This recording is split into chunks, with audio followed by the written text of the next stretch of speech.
radio for the masses. Headline edition, July 8, 1947. The Army Air Forces has announced that a flying disc has been found and is now in the possession of the Army. If the game is rigged, change the game. Game changer. I occasionally think how quickly our differences worldwide would vanish if we were facing an alien threat from outside this world. This is Fade to Black with your host, Jimmy Church, on the Game Changer Radio Network and KGRA, the Global Radio Alliance. I need your help to get to the year 1985. You're listening to Fade to Black with Jimmy Church on the Game Changer Network.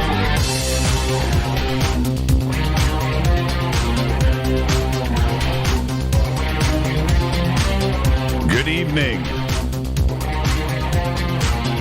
Fade to Black, bespoke radio for the masses. How you doing? It's Tuesday, November 13th, 2018. 320 days into the new year, just 45 days left. That's right. And as always, we're coming to you live from a bunker somewhere in the middle of beautiful downtown Burbank, California. And I would like to welcome everybody listening all around the world, all across the United States. Hither and thither, to and fro, back and forth, up and down, east and west, north and south, far and near. This is Fade to Black. I'm your host, Jimmy Church. What is cracking, everybody? How you doing tonight? Jonny Enoch is here, first-time guest. Got lots to talk about with Jonny. His research and what he's been doing out there for this community. It's all great. And he's going to be doing a couple of out-of-country expeditions, too, as well. He's going to be leading some of that stuff. We're going to be talking about that. Talk about contact. Abductions. Yeah. And something about a new Area 51. I'm going to talk about that, too, as well. And you know what? I'm going to bring it up tonight. I'm going to force the issue. Jonny mentioned to me about an experience that a family member of his just recently had. Now, I don't know if he wants to talk about it, but I'm going to try to get it out of him. So then he'll let you know who, what, where, and when. And we'll see. You know how it is. You know, you get guests on this show, and they get comfortable, and the next thing you know, it all comes out. So we'll see. We'll see. Jonny Enoch is here. I'm very excited about this, and nothing like a first-time guest on Fade to Black. Tomorrow night, Patrick Wood is going to be here. I just had Patrick on Sunday night over on Coast to Coast, and we left so much on the table on Sunday with Patrick, and he was on for 2.5 hours on Coast, that I just thought, you know what, we need to pick it up. We need to do 2.0. So we're going to do Technocracy 2.0 tomorrow night here on Fade to Black with Patrick Wood. Thursday night is another Fader night with Teresa Yannaris is here now with Divine Frequency on the airwaves, followed by open lines all night long. That'll be Thursday night. The good news, this is the good news. I'm off this weekend. Yeah. And I have got so much to catch up with. We've got work to do on this studio, work to do in Rita's studio. We've got to install a new computer down there finally. It's gotten to that point, right? So we've got to go and do all of that. I've got production. I've got commercials that got to get cut. We've got events that are coming up. I've got all this new Tascam gear in here that's got to get sitiated. I've got to bust out my contact cleaning spray, and I've got to go through. I got to do that. I got to replace some cables. I've got to restring some guitars. I think I've got a fret job or two that I've been putting off for a year. So I've got, I've got a weekend off. I've got stuff to do. It's going to be great. All right, so there you go. That's the rest of the week. Tonight it's Jonny Enoch. You know what to do. I love my social media on stellar.com, Twitter.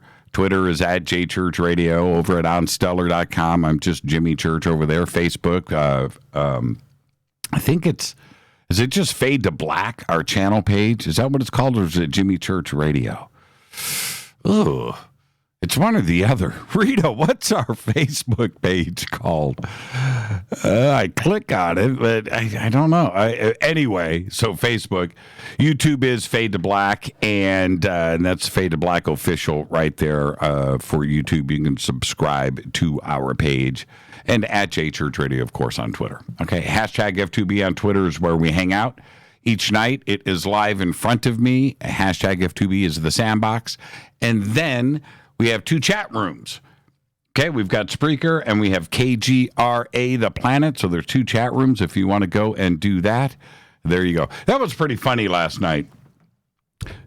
Where are we? But that's what's going on. Spaceballs. I didn't even think about that. But, you know, now when I look over, it's Rick Moranis, man. It's pretty trippy. So that's what's going on over there.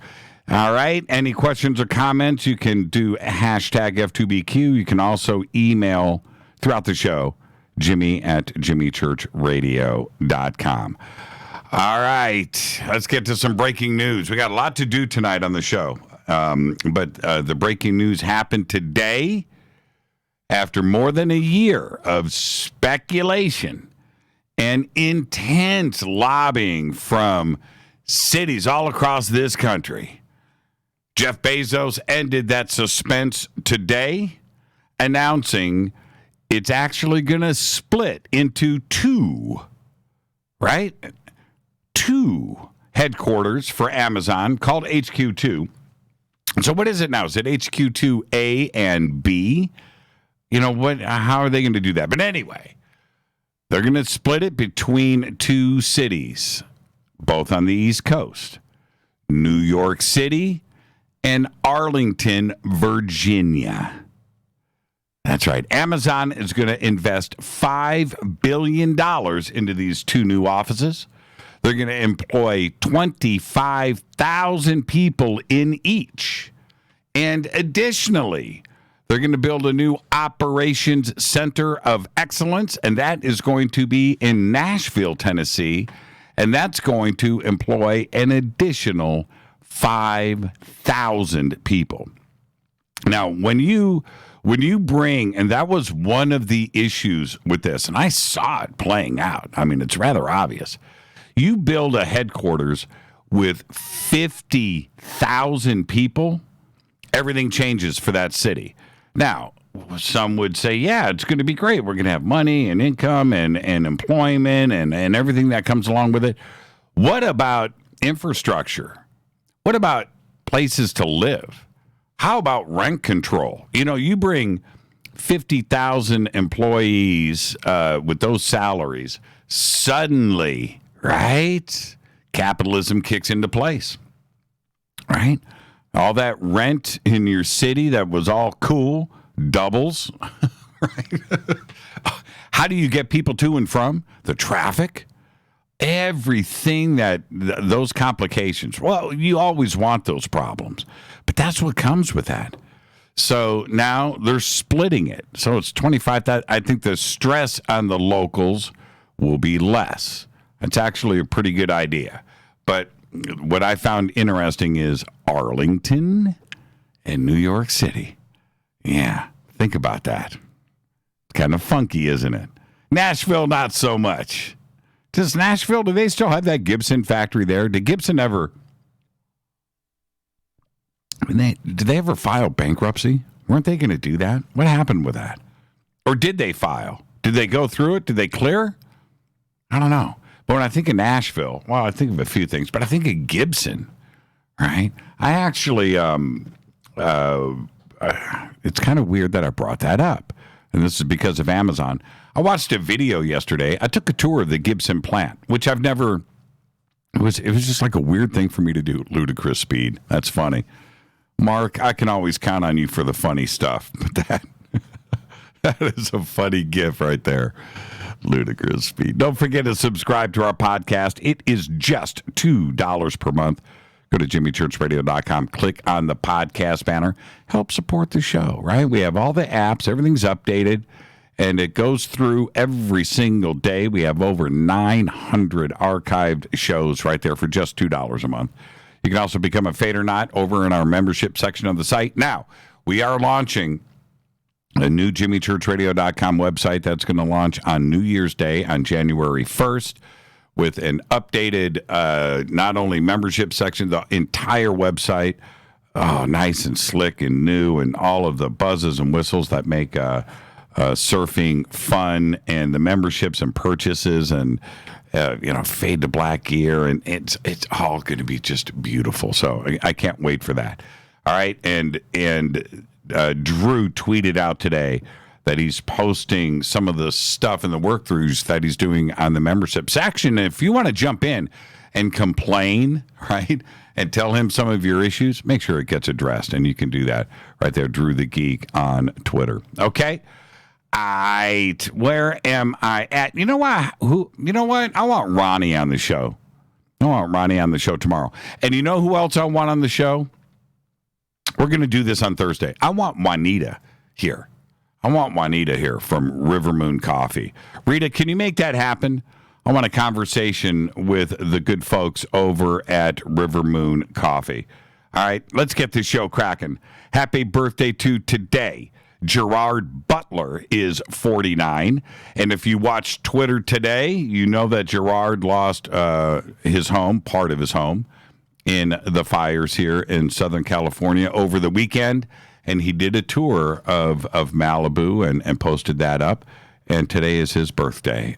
So happy birthday, Gerard. And I'm really glad and happy that you are pulling people together in the community there and doing your thing. So there you go. Happy birthday, Gerard Butler. Steve Zahn, who I think is amazing. Today, Steve Zahn is 51.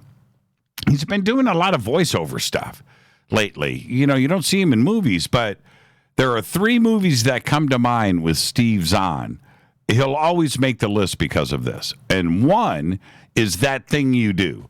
That Thing You Do is, one night, Rita and I, and I'm not making this up, we watched it 3 times. back to back to back. That Thing You Do. He is so funny in that. And he's also great in Sahara, right? That Clive Cussler book made into a movie. He's great in Sahara. And he's really good in Shattered Glass. And if you haven't seen Shattered Glass, he's not Mr. Funny Ha-Ha in Shattered Glass. And it shows you what he can really do. Steve Zahn today is 51 years old. All right, on this day in history, OTD. It was a weird day on this day in history. Because I don't even know if you remember this. It was 19 years ago. 1999. Chris Gaines. Do you know who Chris Gaines is? Let me light it up in Twitter. Who in Twitter? Let's see who's fast. Don't cheat on Google. Chris Gaines. Do you remember Chris Gaines? Chris Gaines performed on Saturday Night Live in 1999. And if you don't remember what went down, Chris Gaines was Garth Brooks' rock and roll alter ego. Yeah. Do you even remember that went down? 1999. It was crazy. Chris Gaines. All right. Yeah, Garth Brooks. Very good. Very good. That was Eddie and PA. All right. Fader fact. Here we go. This is for Macron and what's going on in Europe right now. You ready? In France, this is vetted. In France, it is legal to marry a dead person. And that's your Fader fact. Tonight, very special guest, Jonny Enoch is here. Got lots to discuss. And with Jonny, I can go in any direction. We're going to do that tonight. We're going to have a nice open conversation about UFOs, about ancient history, about lost history, about abductees, about contact. We're going to do it all. Channeling, remote viewing, We're going to do everything tonight. And he's got some information about the new Area 51, so we'll get to that. And a family member of his may have just had a close encounter. Who, what, when, and where, we'll discuss all of that tonight. I'm not saying it's going to happen, but I'm going to try to get it out of him. Tomorrow night, Patrick Wood is here. It's Technocracy 2.0. Thursday night's another Fader night. Teresa Yannaris is going to be here with Divine Frequency on the airwaves, followed by open lines all night long. All right. We're at that point. I got to talk. A lot of noise going around over the last couple of days. Yes, you've read the headlines. Yeah, you have. About what? About a new piece of the, are you ready for this? Of the oh, man. The Antikythera mechanism. Yeah. Has been discovered. Now, although nobody wants this to be true more than myself, we need to take a step back, take a deep breath before we start to celebrate. Man, I'm drinking a mocha. I've got the chocolate going on. Oh, man, that's good stuff. The Antikythera, what am I doing? The Antikythera mechanism. Oh, man. Well, it's something that I've covered on the show a lot. I've researched it a lot over the years. But first, we actually have to go back and let's talk about it for a second, okay? I'm going to put my serious face on, okay? It was discovered back in 1901. Greek sponge divers found this encrusted greenish rock. They brought it, they thought it was a rock. They thought it was cool. It was green. So they brought it to the National Archaeological Museum in Athens, Greece. And they didn't know what it was. They thought it was interesting. And they see a lot of stuff in the bottom of the ocean. And they come across this. And there was a shipwreck down there. Well, the cargo ship carrying it sank off the coast of that small Greek island of Antikythera over 2,200 years ago. Now, over the years, detailed imaging and x-rays have revealed that it had 37 gear wheels, enabling it to follow the movements of the moon, the sun, follow through the zodiac, to predict eclipses, and to even model the irregular orbit of the moon. Yeah. These gears are precisely made. Now, we're talking about 2,200 years ago. And even that's a guess, by the way. Who made it, what, when, where? Oh, we'll see if I have time to discuss that. But some call it the first computer, and that's not far off. And especially when you consider the dating on this. And what's really interesting to me is I'm a big watch guy. Here, I'll spin around. I'm going to open up a drawer. Let's see. Do I have watches in here? Of course I do. I'll just grab a couple of watches. Right? Okay. Here. Boom. Done. Right? I'm a big watch guy. There's a couple of watches I just pulled out of the drawer. Right? These are automatic watches. You can see Swiss made. Very nice. Right? Okay. I'm a big watch guy. And so when you get into watches like I do, you get into clocks, chronometers, you get into navigation, you follow the technology and how it advanced. Most of and when you think about Big Ben and clocks and grandfather clocks and things, you wind mechanical, not quartz, not that stuff. But the mechanical watches, this is a mechanical watch, okay? So when you get into this with watch magazines and books and different manufacturers, you find out who invented when what, right? Okay, it's very important here because I've researched so much about clocks and watches and their mechanisms over the years. It's that whatever that mechanism is, it's a technology that was lost and forgotten for almost 2,000 years until the development of mechanical astronomical clocks and watches in Europe around the 14th century.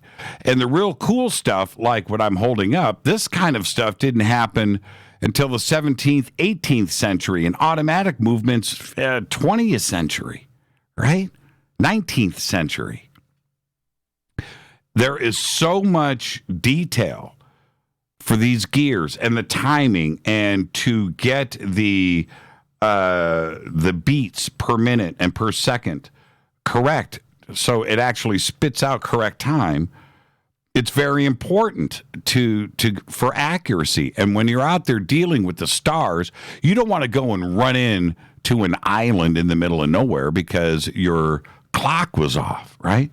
Well, this technology didn't hit until, like I said, the 14th, 15th century, and the really good stuff didn't happen until the 17th century, right?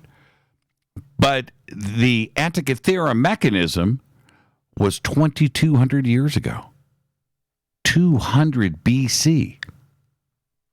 Between its building and the next, everything was forgotten. There was nothing in between until the 14th century. Nothing. And even that was rudimentary. Who designed it? Who built it? Well, all of that is still up for debate, right? Archimedes, was it built in Sicily? There's part of that. There was an invasion that happened, and the Greeks left southern Italy and tried to make their way back to Greece, and maybe that's when this ship was sunk, and they were escaping. I believe, I don't know, it was the Moors or whoever was coming up from northern Africa. That's a possibility. It's all a possibility, but we really don't know. Whoever built it was a genius. So back to this new discovery. In 2012, a new team of underwater archaeologists returned to re-examine the site, and they discovered hundreds of previously unnoted artifacts. They found bronze statues. They found marble statues. They actually found furniture. They found a bunch of loose change and coins, and they even found a sarcophagus and a sarcophagus lid, right? But that was 2012. 5 years later, in 2017, is when they found this new mechanism, right? And it was the same thing. It's encrusted. It's corroded. It's a disc. When you look at the photograph of it, you can see the round part, and it's kind of square on the outside of it. It's held inside of something. But that's what everybody is talking about today. And it's only about 8 centimeters across, right? So it's about this big. It's not very big. And X-ray analysis has revealed an engraving of the zodiac sign Taurus. That's right, Taurus the bull. That's when things get interesting. We don't know if it's part of the original Antikythera mechanism. We don't know. We don't know if it's a new separate device. We don't know that. A second ancient computer, which to me, both of these are compelling ideas and extremely exciting. But Taurus the bull suggests the obvious, that the mechanism is for pointing towards that constellation, right? That's why it's there. But are there more engravings, right? We don't know. The discovery didn't happen last week. It happened last year, and they have been investigating it for quite a while. This isn't something that just happened. But if it is part of the OG mechanism, how did it attach to it, right? The best part about all of this is that we get to once again focus our attention to the great Antikythera mechanism and figure out all of the mysteries that are still hidden inside of it. And you got to love it. Seriously. The reason why I'm talking about it today, and the reason why it blasted out all over the internet, trust me, I got all of your emails, Jimmy. Have you seen this? Have you seen it? Yes, I got it all. And this is the reason why everybody reacted to it, is because the original Antikythera mechanism is something that it's not only an enigma, and it's a one-of-a-kind thing, but it wasn't supposed to be, right? It is. It's like an O part, right? It's an out-of-place object. And the most interesting thing for us is trying to figure it out. Yes, computer, yes. Who built it? Yes, all of this in ancient times, no less. But now there's a second one. And it just, boom. And it seems like, for me, and I went back and checked, it's been 5 years since I discussed it on this show, since anybody else has brought it up on this show. And now we have the opportunity to go back. It's one of the most wonderful objects that we have on this planet. Unbelievable discovery. And if you think about the odds of how it went down, it makes the story even better. We're talking about sponge divers holding their breath in 1901. Yeah. And if they hadn't have been at the right place at the right time, the discovery would have never have happened. And I love it. These are exciting times. My guess, this is my guess, unless they can figure out a way, because they've got the models of the Antikythera right now that are out there are running. They're functional. They've got the teeth count. They work. They've built the boxes. You can go and see plenty of videos of this, and it's great. How does it attach, and what would this do in addition? Because the Zodiac is already applied to the original. So is this a second device? That's the cool part. And I think that the news today and yesterday and today, the way that they broke it, I think it's a little misleading. It should be a second device has been found. That's my take, and that's what I think it is. I think it's a separate box. So think about that. All right, I'm going to get out of here. We have Jonny Enoch is here tonight, and first-time guest. Tomorrow night, Patrick Wood is going to be here, Technocracy 2.0.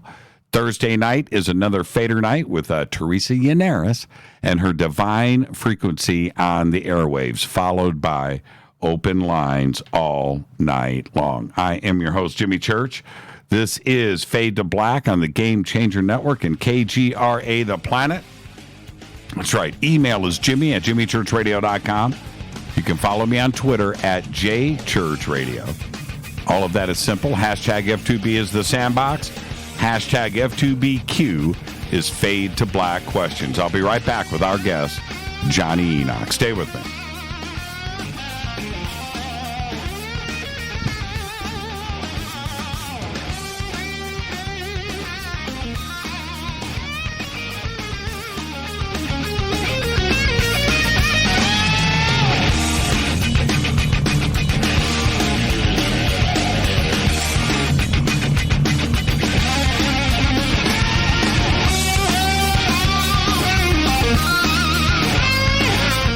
This is Nicole Church, daughter of you-know-who, and you're listening to Fade to Black on jimmychurchradio.com and the Game Changer Network.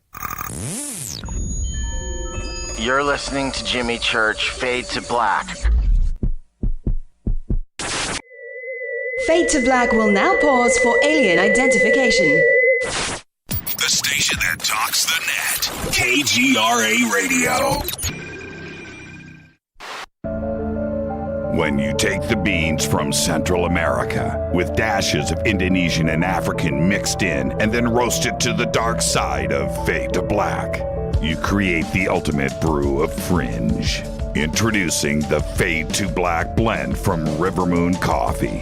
Yes, Rivermoon's darkest customized roast was created for the love of Fade to Black. The alchemy of masterful roasting and smoking the beans is in every sip of this full-bodied, dark Java. I need my coffee dark, deep, with distinct bittersweet chocolate highlights, just like the bunker. Leaning further into the darkness of the roast is Fade to Black blend from Rivermoon Coffee. Just click on the banner at jimmychurchradio.com and use the promo code F2BBLEND for 15% off of your order today. Go Beckley Teppy. This is Jimmy Church of Fade to Black, and you can get our podcast for just $2 per month. All you have to do is click on the podcast banner over at jimmychurchradio.com.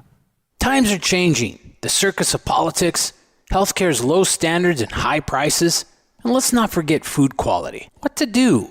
Arm yourself with Life Change Tea at getthetea.com. In a world of chemical imbalance and poor air and water quality, it's time you make a move. Log on to getthetea.com and stock up on organic non-GMO supplements. Don't forget the tea. Cleansing your body never felt so good. And we have a brand new tea called Takedown Tea, which helps support healthy glucose. All natural body support so you can be at your best, naturally. All you have to do is log on to getthetea.com. That's getthetea.com. We're not a fad that comes and goes. We are the real deal. Join us and armor up.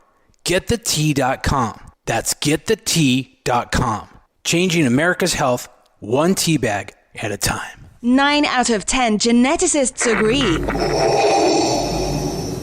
Fade to Black is not your father's radio show on the Game Changer Radio Network and KGRA, The Planet. Do you want to lose weight but have no idea where to begin? The Fast Start Diet, a 3-day weight loss plan, is the answer. 3 days of nutritionally balanced, calorie-restricted meals delivered right to your door. No shopping, no measuring, and no cooking. Everything is prepared for you and ready to eat at home or on the go.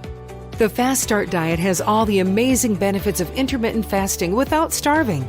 We've helped thousands of people who have struggled to reach their weight loss goals. Isn't it time we helped you?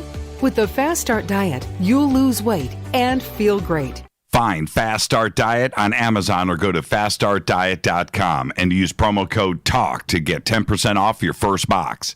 And as a special bonus, Fast Start will include their #1 rated Lipo3 appetite suppressant spray free with your order. This is Jimmy Church. And whatever your diet plans are, do what I did. Go to faststartdiet.com. Hi, this is Rob Reiner from Anvil, and you're listening to JimmyChurchRadio.com. What's up? I'm Chris. What up? This is Kyle Massey, and you're listening to Jimmy Church Radio.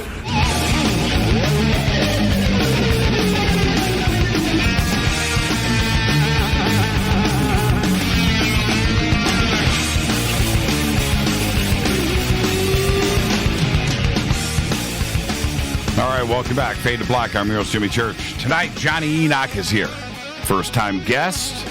Looking forward to this conversation. Tomorrow night, Patrick Wood, Tenocracy 2.0.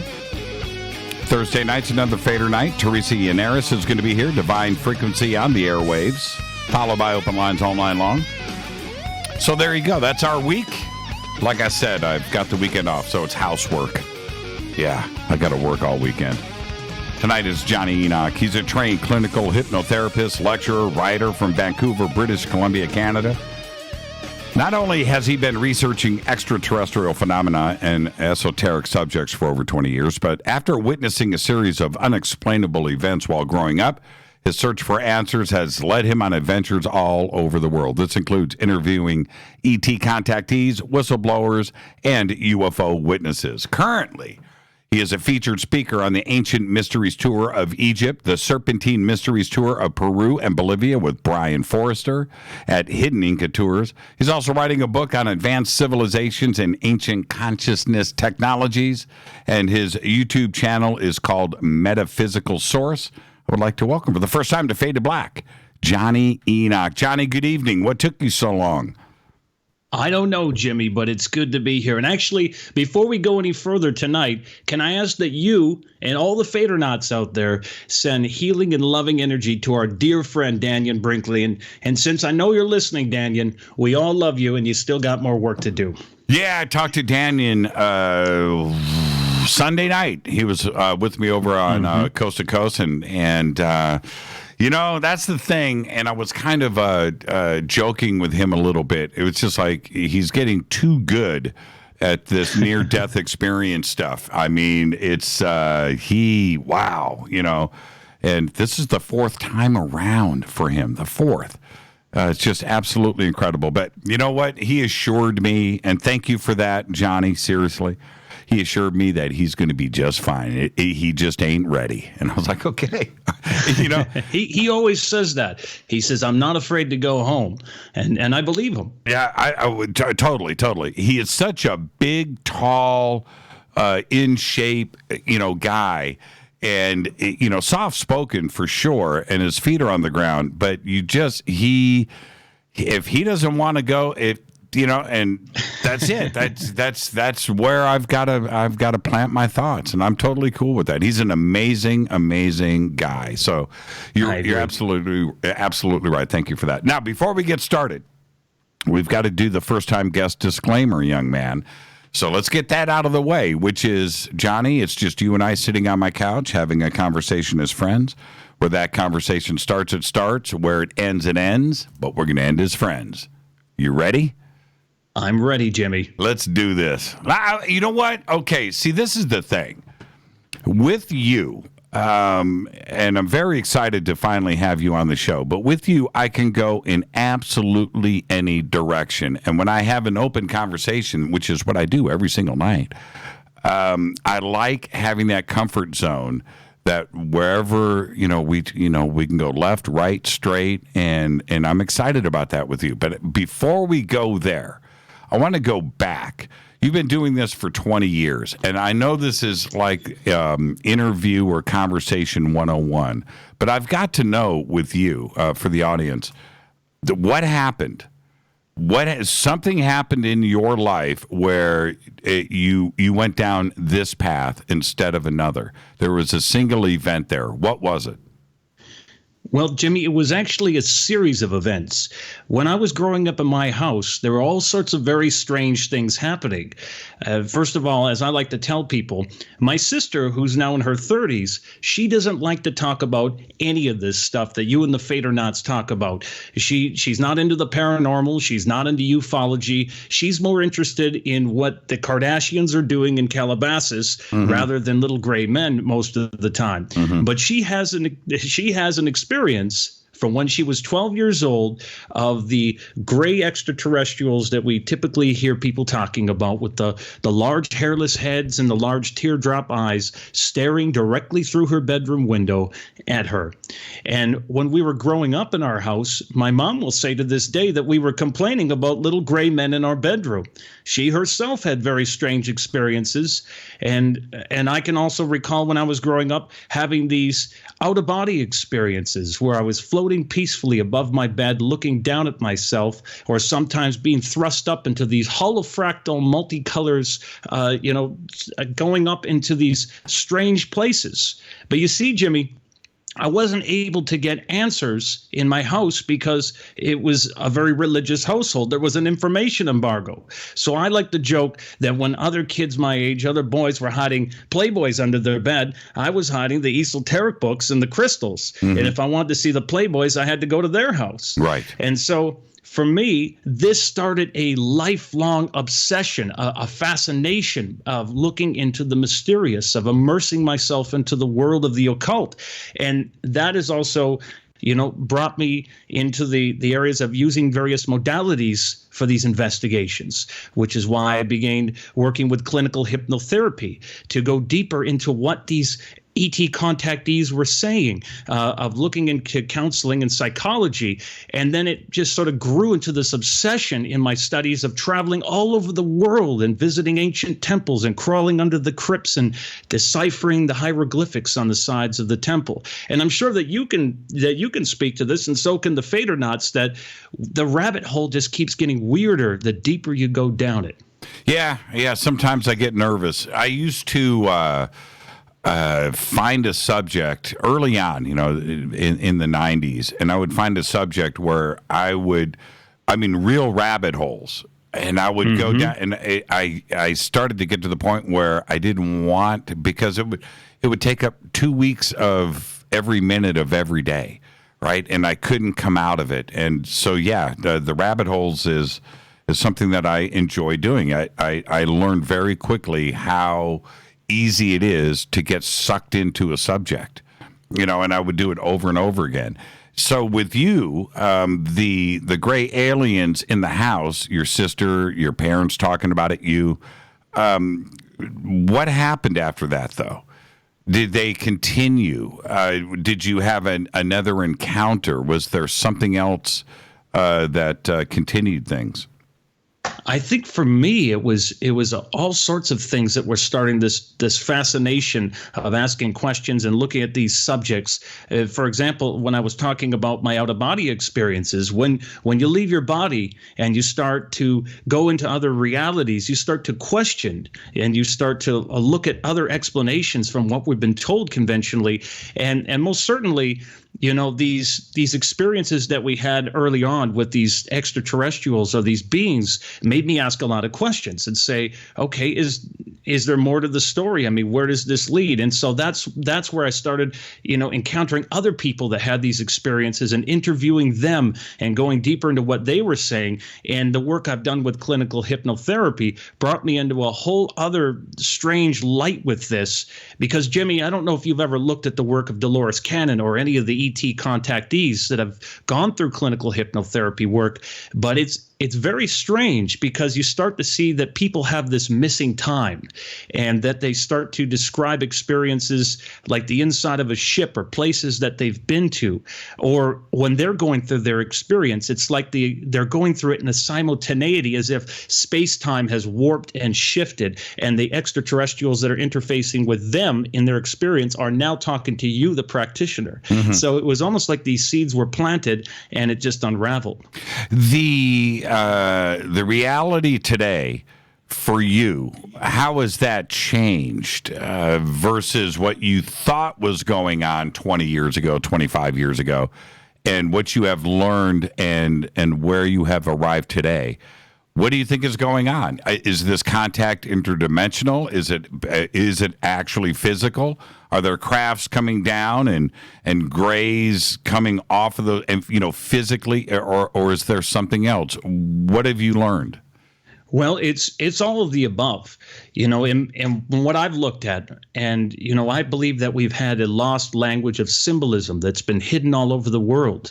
And the great esoteric historian Manly Palmer Hall, mm-hmm. who did most of his talks and lectures over there near Griffith Park in California by Los Feliz, I mean, he was telling this to people for years and years, that there was an ancient consciousness technology that had been embedded throughout all of our ancient religions that was staring at us in broad daylight, that this entire human race and everything that we have, from our linguistics to our symbology to our traditions and everything, is leading us to this entire picture. It's basically given us breadcrumbs. So we've never been alone on this planet. And from what I've learned is that there is, you know, components of this where we're dealing with a very physical reality, and then we're dealing with a sort of an interdimensional reality. And I think Sergeant Major Bob Dean said it best when he was talking about his story. He said when he was stationed at SHAPE, Supreme Headquarters Allied Powers Europe, mm-hmm. for NATO back in '63, he said he was absolutely shocked to learn that he was seeing top secret documents back then that said the military was aware that we were being visited for thousands of years, Jimmy. And I'm sure you've heard this before. Yes. And when he said, actually, if they were out to take us over, they could have done so a long time ago, but they were quite peaceful. And he learned even back then that they were not only interplanetary, not only interstellar, intergalactic, but also multidimensional. I'll tell you something funny. Manly P. Hall, across mm-hmm. the street from our studio. No kidding. Yeah, it's right here. Yeah. I am the biggest Manly P. Hall fan, and I have everything he's ever done, and I love that. That's a wonderful fact. Yeah, he's absolutely incredible. And when you start to research some of these things, where we are, it's part of the coolness of Southern California, where we are in Burbank. So you have JPL and all of the craziness and the history of the Jet Propulsion Laboratory. It's right here, right? So you've got that. You've got Manly P. Hall, across the street. You've got L. Ron Hubbard and Scientology on every block here. And every time you turn, there's something else. Yvonne Smith and her group. I could just go on and on and on what Jimmy, what happens right here. You are preaching to the choir. I find that Southern California is one of the most magical, mysterious places. In fact, one of my dearest friends in the whole world and my mentors is Jordan Maxwell. And when I go on road trips with him, we hang out over in Burbank. We go to Pinocchio's there. Yep. We go to all those places, and he's been telling me for years all the stories of supernatural and otherworldly things that go on around there in Burbank. It's a magical place. Yeah, Skunk Works right here. Yes. You know, it's when you,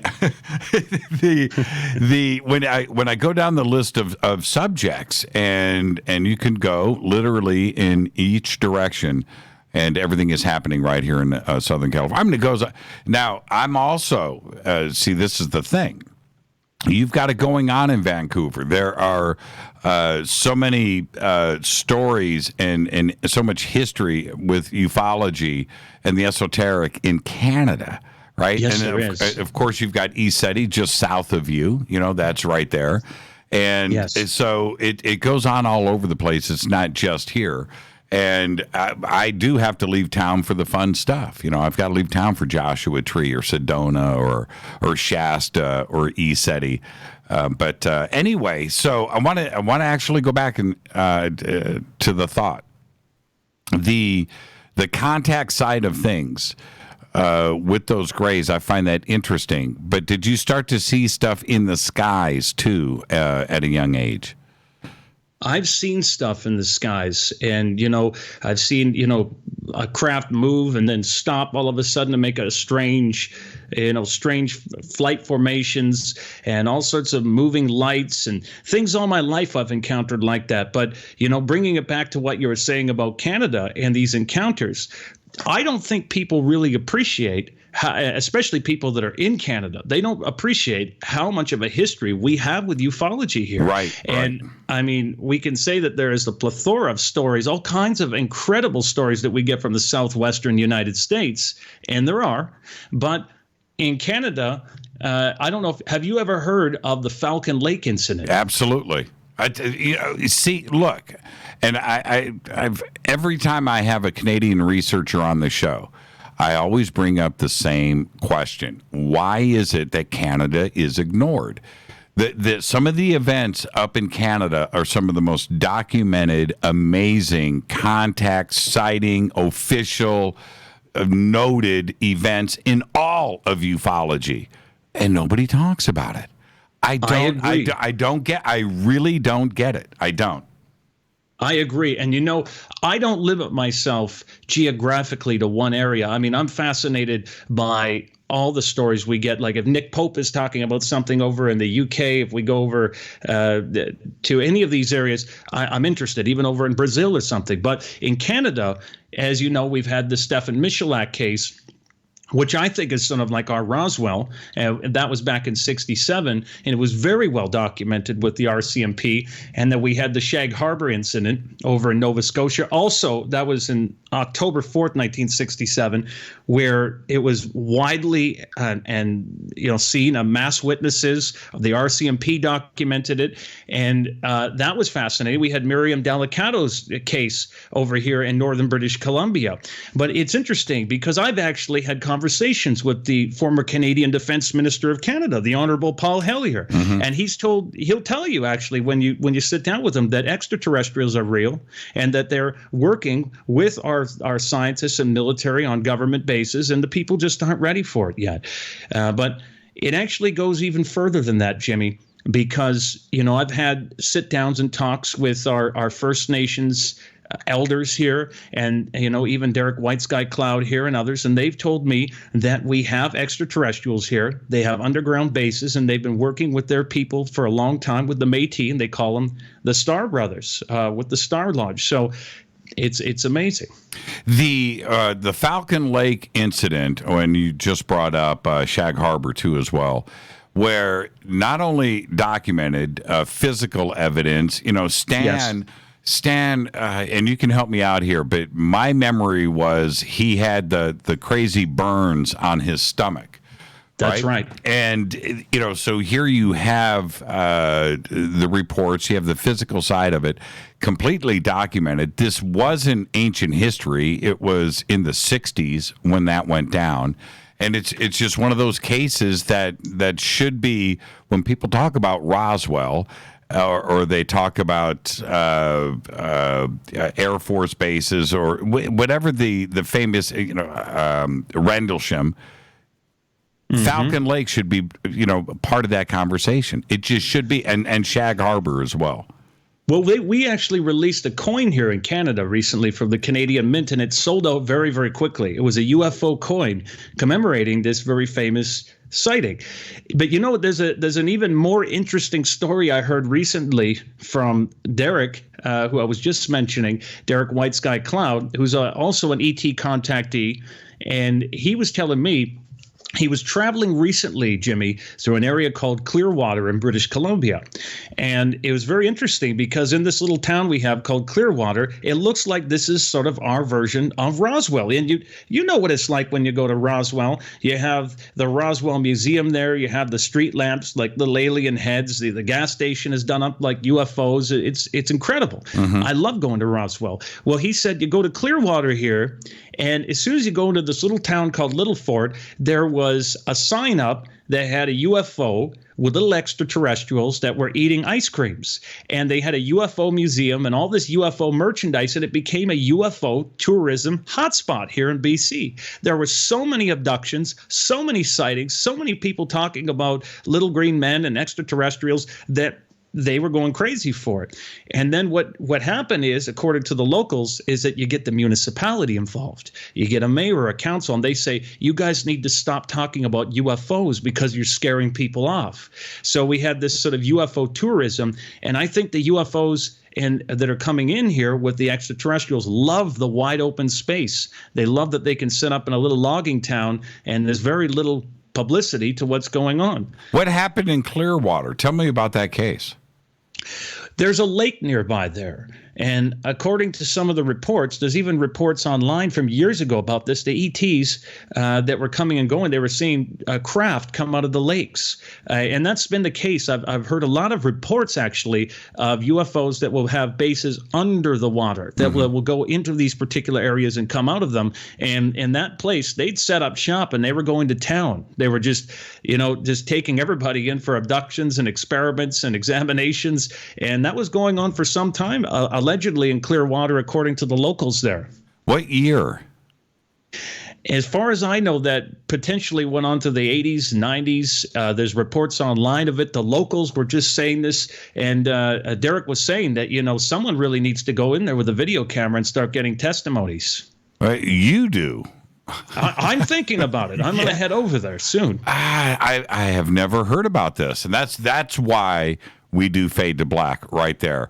What was the town? It was Clearwater, and what was the other town? The town is called Little Fort, and you'll find that there is a sign up on the side of the road. This is one of the last signs that they haven't been ordered to take down yet, according to the locals. The sign shows for an ice cream shop is a UFO with that's basically advertising the UFO tourism. The UFOs and the abductions were so plentiful there, and people talking about them, that they actually even had a little UFO museum. And it's Little Fort, F-O-R-T, right? That's exactly right. Okay. I the images that I'm looking at here, and I just want to confirm this because I think I just saw the sign that you're talking about. Wow, there's a lot of, okay. Interesting. And where is this in relation to, you said it's a BC? Yes, you want to go up into northern British Columbia area. So, yeah, you're going to be getting into some wide open territory up there. And if you're coming out this way, it would be an amazing road trip. Believe me. Little Fort, Canada. There you go. Yeah, there's a nice little UFO right there on the sign. Interesting. Who knew? Isn't right? it? I mean, and this is the kind of stuff that people just don't talk about. But when we start looking at it, we find that it doesn't matter where you look. I mean, you probably just saw on the news that over in Ireland, they're talking about they just saw UFOs. The UFOs are absolutely ubiquitous. Guys in Hong Kong are telling me about their experiences in Japan, over in Turkey. It's everywhere. Yeah, very interesting. Yeah, there's Clearwater. What is that, Chua? The other, I think you're saying it right. Yeah, it's a little town right there, Dun Peak. Okay, yeah, you're right. It is in the middle of nowhere, and especially when you look at it in satellite, there is absolutely nothing there. So, yeah, just east of Vancouver. Very interesting, Johnny. All right, let's take a quick break, and when we come back, we'll pick up where we're leaving off now. I do want to discuss your family member. I'll let you reveal everything after the break and tell us what happened just recently. And, if it's getting into a zone where you're uncomfortable, that's fine. But that's a good story. I can't wait to get into it. Okay, so let's do all of that. Our guest tonight, Jonny Enoch. Now, Johnny, your YouTube page is called what? Metaphysical Source, and that's where people can find all my investigations around the world into fairies and ancient Egypt and strange mysteries. It's all there. Okay, and we've got the links up over at jimmychurchradio.com. This is Fade to Black. Our guest tonight, Jonny Enoch. I'm your host, Jimmy Church. We'll be right back. Stay with us.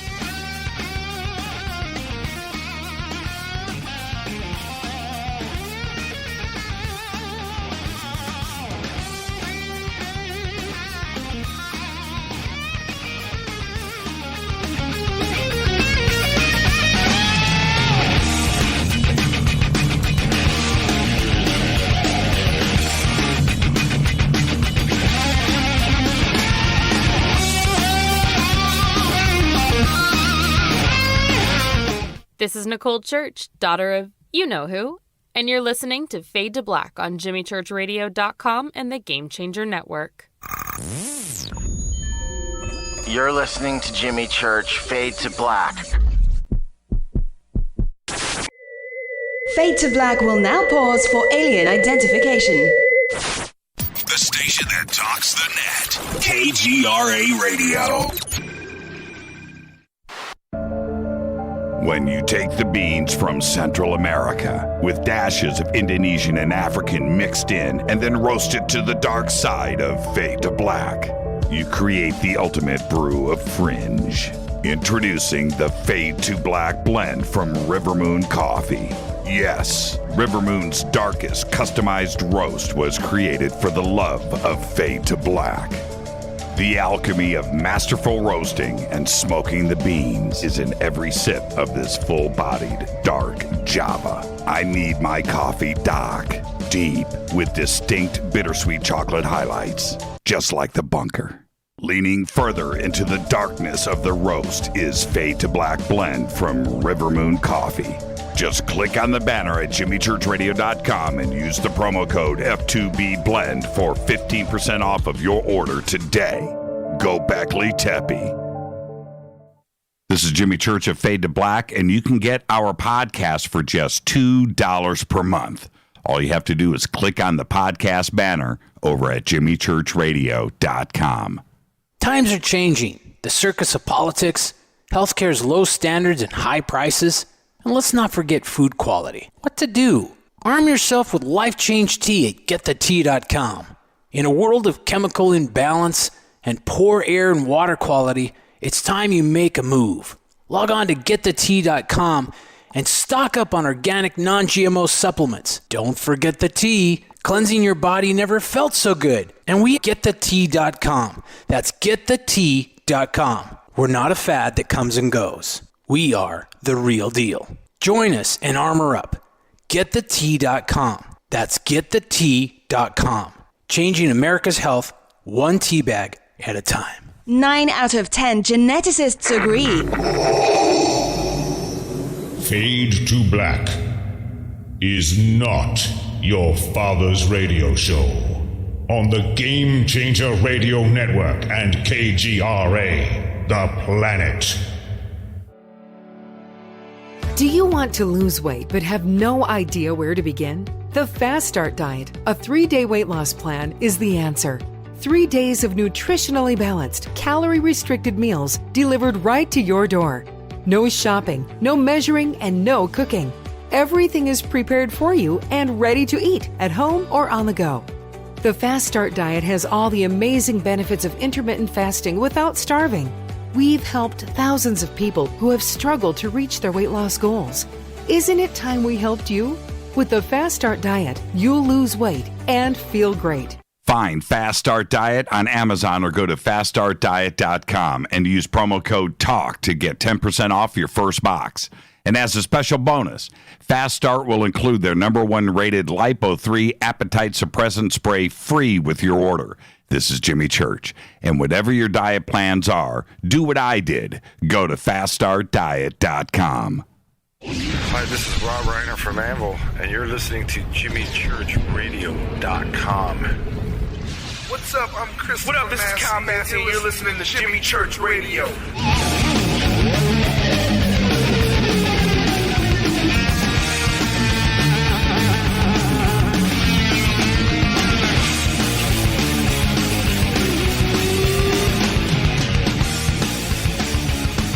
Welcome back, Fade to Black. I'm your host, Jimmy Church. Our guest tonight, Jonny Enoch. Finally, Johnny is here. Tomorrow night, Patrick Wood. Thursday night is Fader night. Friday, I'm off. Yeah, man. Somebody said last night, I think it was Mark, dude, you've got dark circles under your eyes. And my reaction was, hey, you have no idea. But I don't complain. No, my brain may be a little scrambled, and, but it's all good. Tonight it's Jonny Enoch. Now, Johnny, okay, I'm going to, I don't know a whole lot, and again, if this is an uncomfortable zone for you to go into, that's fine, but you had said to me that you had a family member that indeed had a close encounter recently. What happened? Yeah, Jimmy. So it's very interesting when this work hits close to home because, we hear about all these other cases about people getting taken or abducted and having missing time or seeing beings. But when it happens to a family member, then you really start to pay attention. You start to listen. So a couple nights before Halloween, I was doing a clinical hypnotherapy session here, and I was doing one of the life between life protocols using Dr. Michael Newton's work, and I'm sure you're familiar with it. Mm-hmm. And actually, it takes a lot of work with the inductions to get someone into the right state. And, I'd been about a half an hour into this particular session, and all of a sudden the phone rings. And I was like, oh, my God, what a rookie move. I forgot to turn off the phone. And it just interrupted the whole session. I look at the phone, and there it is, someone I mentioned earlier, Derek White Sky Cloud. I have to talk about him again because it seems like, Jimmy, the more I work with people, contactees, and I work with people in this world and immerse myself into it, the more I get drawn into it. And it's all just sort of connected. Everything that's happening is connected through other people. And I'm sure that you and the Fadernauts have experienced that as well. So it's very strange. He calls me up and he's very excited. So I said, okay, Derek, I'm listening. You just interrupted this awesome hypnosis case. I don't know whether to be excited about what you're going to tell me or frustrated. And he says, I have something important to tell you. You're going to want to hear this because I know, he says, I know you love hearing when there's an ET case or something important to investigate. So I listened to him. He said that he had happened to set up in this particular place, and I can't give the exact location away yet because it's still in investigation. It's still under an investigation that we're doing here, but it's between Vancouver and Hope, so it's more eastbound from Vancouver. And he says to me that he was set up at a place at sort of this conference event where he was talking about these sort of subjects that we all talk about. And when he was there, these 3 19-year-old women approached him. And they said to him, Derek, we've heard, what you talk about. We know that you're familiar with abductions and extraterrestrials who want to talk to you. So he says, I'm listening. And they tell him that a few days before that they were up into this mountainous area and they were going for a walk up to a park. And it was about 10:30 a.m. in the morning. And as they were up there just walking, they encountered 3 extraterrestrials in broad daylight that approached them in this park. And these were the Greys. And that's the last thing they remember in this little park in this mountainous area. Later on that evening at 9 p.m., they woke up inside their car, and they were all wearing different clothes. And in fact, this is so strange, they said that each of them had a puncture mark in their back in the exact same spots. And Derek examined the puncture marks. 2 of them were very receptive to talking about this and hearing what he had to say. And the third one was very nervous and wanted to go, did not want to talk about it. So this was all very interesting. And Derek was telling me this. It was about 10 p.m. at night. So, Jimmy, after I heard this, I said, this is very interesting. I took some notes and I said, I'm going to look into this the next day. That evening, I wanted to actually go to bed a little earlier. I was feeling tired. So for some reason, I don't usually do this. For some reason, I turned the ringer off of my phone. I thought, I get all these people that call me about things. I said, I'm not going to answer any more phone calls this evening. I turned the phone off and I go to bed. That evening, it was so strange. My son, who's 14, and his friend who were having a sleepover, and they actually live in that area. They actually were in this very area, which is so strange. They tried to call me and text message me about 30 times. And they said, I got all these messages in the morning. I said, oh my God, OMG, you're not going to believe what happened to us. This is the craziest thing. And it was the most bizarre thing when I talked to them. They said that evening, which is a couple nights before Halloween, they were going up to this park.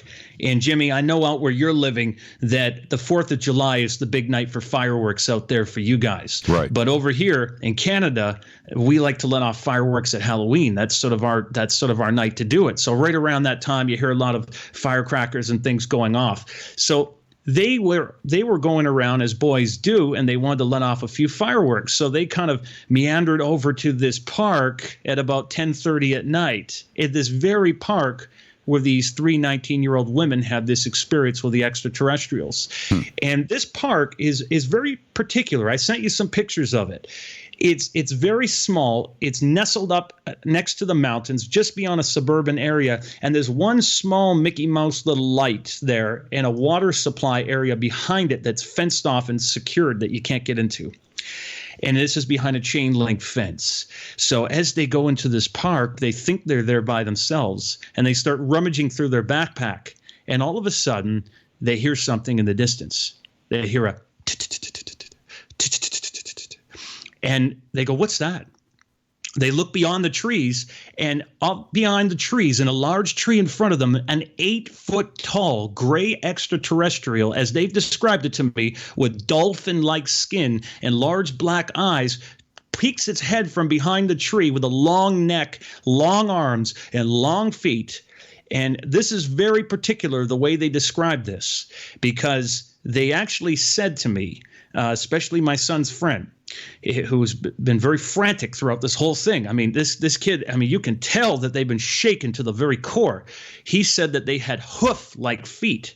And actually, what's very interesting is that on the site, as he pointed out to me, you can actually see the footprint areas, these circular patterns in the ground that are very particular from where they were walking beyond the trees. Okay, Johnny, Johnny, let me jump in. We have 2 images here that you sent me. You sent me one of the park, the chain link fence, and the trees that you're talking about. The second image below that. Now, we're going to get these up in Twitter right now for everybody to see. The second image is what's in the second image? Okay, the second image, I have to build up to that, because the second image is what I want to tell everyone is supposedly 3 fingers. Okay. And I'm going to describe why that is.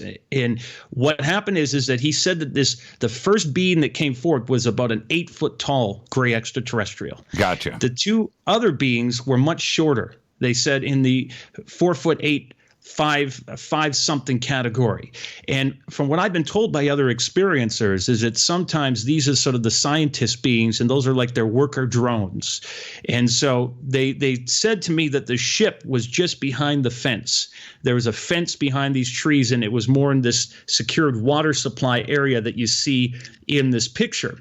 So what happened on that first night, Jimmy, and this is leading up to how we got the picture of the 3 fingers, is that they see these beings and they go, holy crap, We have to get out of here. And then they start freaking out and they run. They're in psychic shock.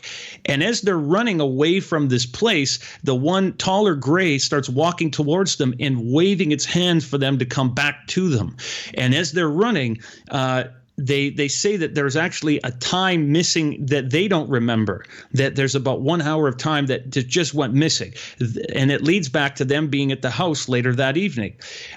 My son's friend tells me that he woke up in the night later that evening with a tap on his shoulder and he couldn't breathe and he had a red mark around his neck. And since that moment, he was intimately connected with these beings. He felt that, he could see them in his mind and had all sorts of correspondences with them. So to bring this forward a little bit here, Jimmy, I, of course, hear this in the morning. I say, we're definitely going back to that site, boys. You get yourself together. We're going back. And I said, let's go back even that next night when there's no one around so that we can have a better chance of encountering these beings. So we go there to the site, and as we pull up, we walk up with them. And I tell you, it was like I was hit with this wave of electromagnetic energy. You know that feeling, Jimmy, and maybe the Fadernauts can relate to this, that when you walked into a haunted house or something, you ever felt that when the hairs stand up in the back of your neck, can you get the goosebumps? Love it. Yes, and that's what we felt immediately. I walk up to this site and immediately that's where I feel this wave after wave coming over my entire body. And I thought, wow, there is definitely something there, because I've been to this park and I've never felt that before. And so I go up to this park and we walk up to the fence, and immediately my son's friend starts trembling at the knees. He says he feels a magnetic pull towards the fence, and he starts saying he feels sick to his stomach. He's terrified, doesn't even want to walk up to the front. He tells me they're there and they're watching you right now. I can see them. And I said, I can't see them right now myself. I said, are you sure? And I said, I can feel it. I feel there's something there. And he said, I don't know how you can't see them, but he said, there's one right there on the other side of that fence standing there, and it's holding up 3 fingers. And I said, well, I don't see it. I don't see a darn thing. I said, take my phone. And I said, you take a picture of it, of the 3 fingers. And he took a picture right there. And that's what came out, that picture that you're looking at that looks like there's 3 fingers. I don't know if you can see that. Yeah, it's pretty interesting. Okay, we're going to get that up too as well. We got the fence just posted. Now, as I get up the 3-finger shot, I'm going to do that next. Describe what everybody's going to see in the 3-fingered shot. What you're going to look at there is, it looks like it's almost like an ectoplasm. It looks like some sort of holographic image of a gray holding up 3 fingers. It's very interesting. And I don't know what else it could be. I've looked at it. He took it just in the pitch darkness there. It was unbelievable that showed up the way it did. And he said that, they're walking around. He was describing what they look like. But what's very interesting about this, Jimmy, is that this story gets even weirder. It gets, I don't even know where to go with it, because there's a community watch bulletin that was put out on the area, in this particular area, for Facebook that week, talking about people to beware of UFOs in the area. And then on top of that, what's very strange is another guy I know named Chad Warren out in these parts. He found out about this. So he went over to the site. I told him where to look. And he said he was going to go look for these footprints that we described there to you, that have the that have these hoof-like marks. And he was going to go do what the people in the cryptozoology area do. And this was Derek's suggestion, to take a plaster mold and measure the marks for these footprints that were allegedly left there by the extraterrestrials. So he goes to the site, and he first brings his friend Lars and another friend, Christina, and he had a very peculiar encounter there, and a very strange thing happened, Jimmy. He goes to the site, he takes the molds, and he finds better footprints on the other side that the boys never even went on the other side of the fence. And he gets incredible plaster casts, and he's going to be posting those online very soon. But when he was there, the girl that they were with, Christina, she starts hearing static in her head, and she's overcome with this electromagnetic energy and almost an anxiousness and sickness. They are mind melding with her, like scanning her when she comes near the site. She has to go back to the car. And then this guy in the neighborhood comes jogging by. His name is Jason. And I think he's a listener. So if he's listening out there, hey, Jason, I talked to him on the phone when they were there. They come out there and he tells Chad that they have seen UFOs over this park. And he said he's seen 2 UFOs come and go right over the park and shine a light and stop there. And while they were in the park, I kid you not, this is the absolute truth, Jimmy, I swear to you. They were in the park on the phone with me, and a UFO comes right over the park and stops right above them, and the lights go on and starts to strobe right above it in the area as if to let them know they were there. So this one hit very close to home for me. What when I look at the 3 fingers image, Johnny, your son's friend took this particular picture, right? That's right. Okay, now I literally can see the 3 lines going through the center of the pic. And if you look at it, we've got to post it up here on Twitter. And it's, you just kind of got to move your head around a little bit, but it's definitely there. It almost looks like the letter E. It's weird, right? Yeah. I mean, I don't know what to make of it. Very interesting.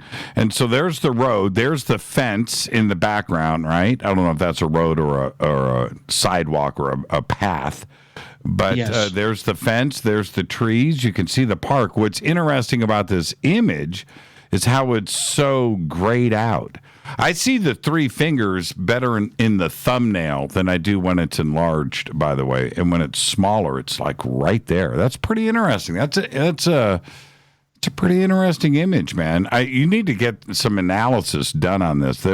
I do want to. Now I have other video and audio, but I mean, I'd have to get some sort of permission from the other boy's parents to release it. But I mean, the stuff that he said on video and audio is terrifying. Like what he was describing and how he was reacting. I've never seen anything like it. I mean, he was shocked to the core. This is all they could talk about, believe me, for days, and now, believe me, I think they're on a lifelong path of looking up everything there is to do with extraterrestrials. I think this is that experience that they have that now they're seeded into it. No doubt, no doubt. I want to go back to the original fence picture with the trees.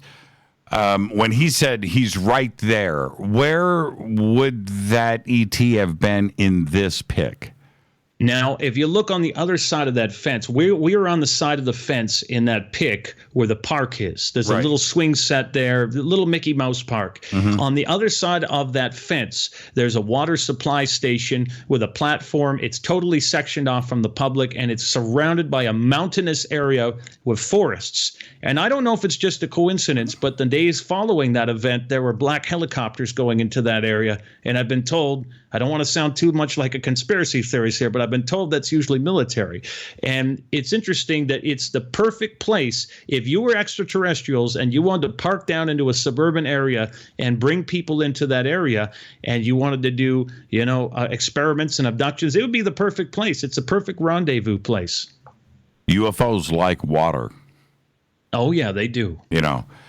So you're saying that this guy, again, you should have some analysis done, but he was back on the other side of the fence towards this water station?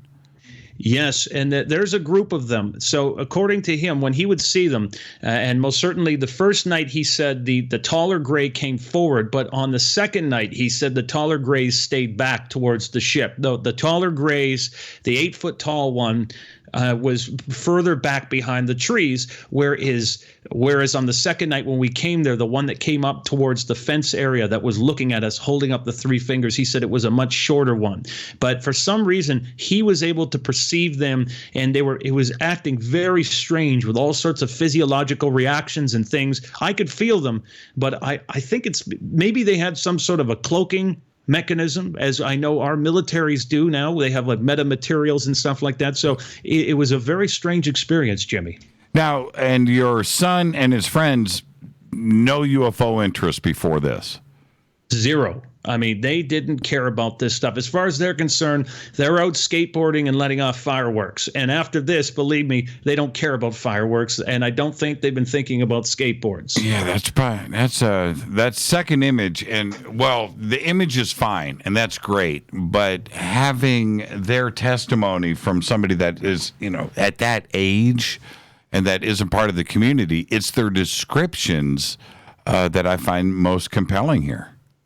I do too. And that's why we're looking into it. And the thing for me that's fascinating is that there are locals of this place that Chad Warren here, that he's been gathering up their testimonies and looking at the plaster castings and talking about the UFOs now that are coming together because of this.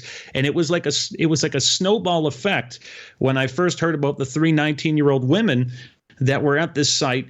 And there must be other people now that are coming forward. So I'm excited to see where that goes.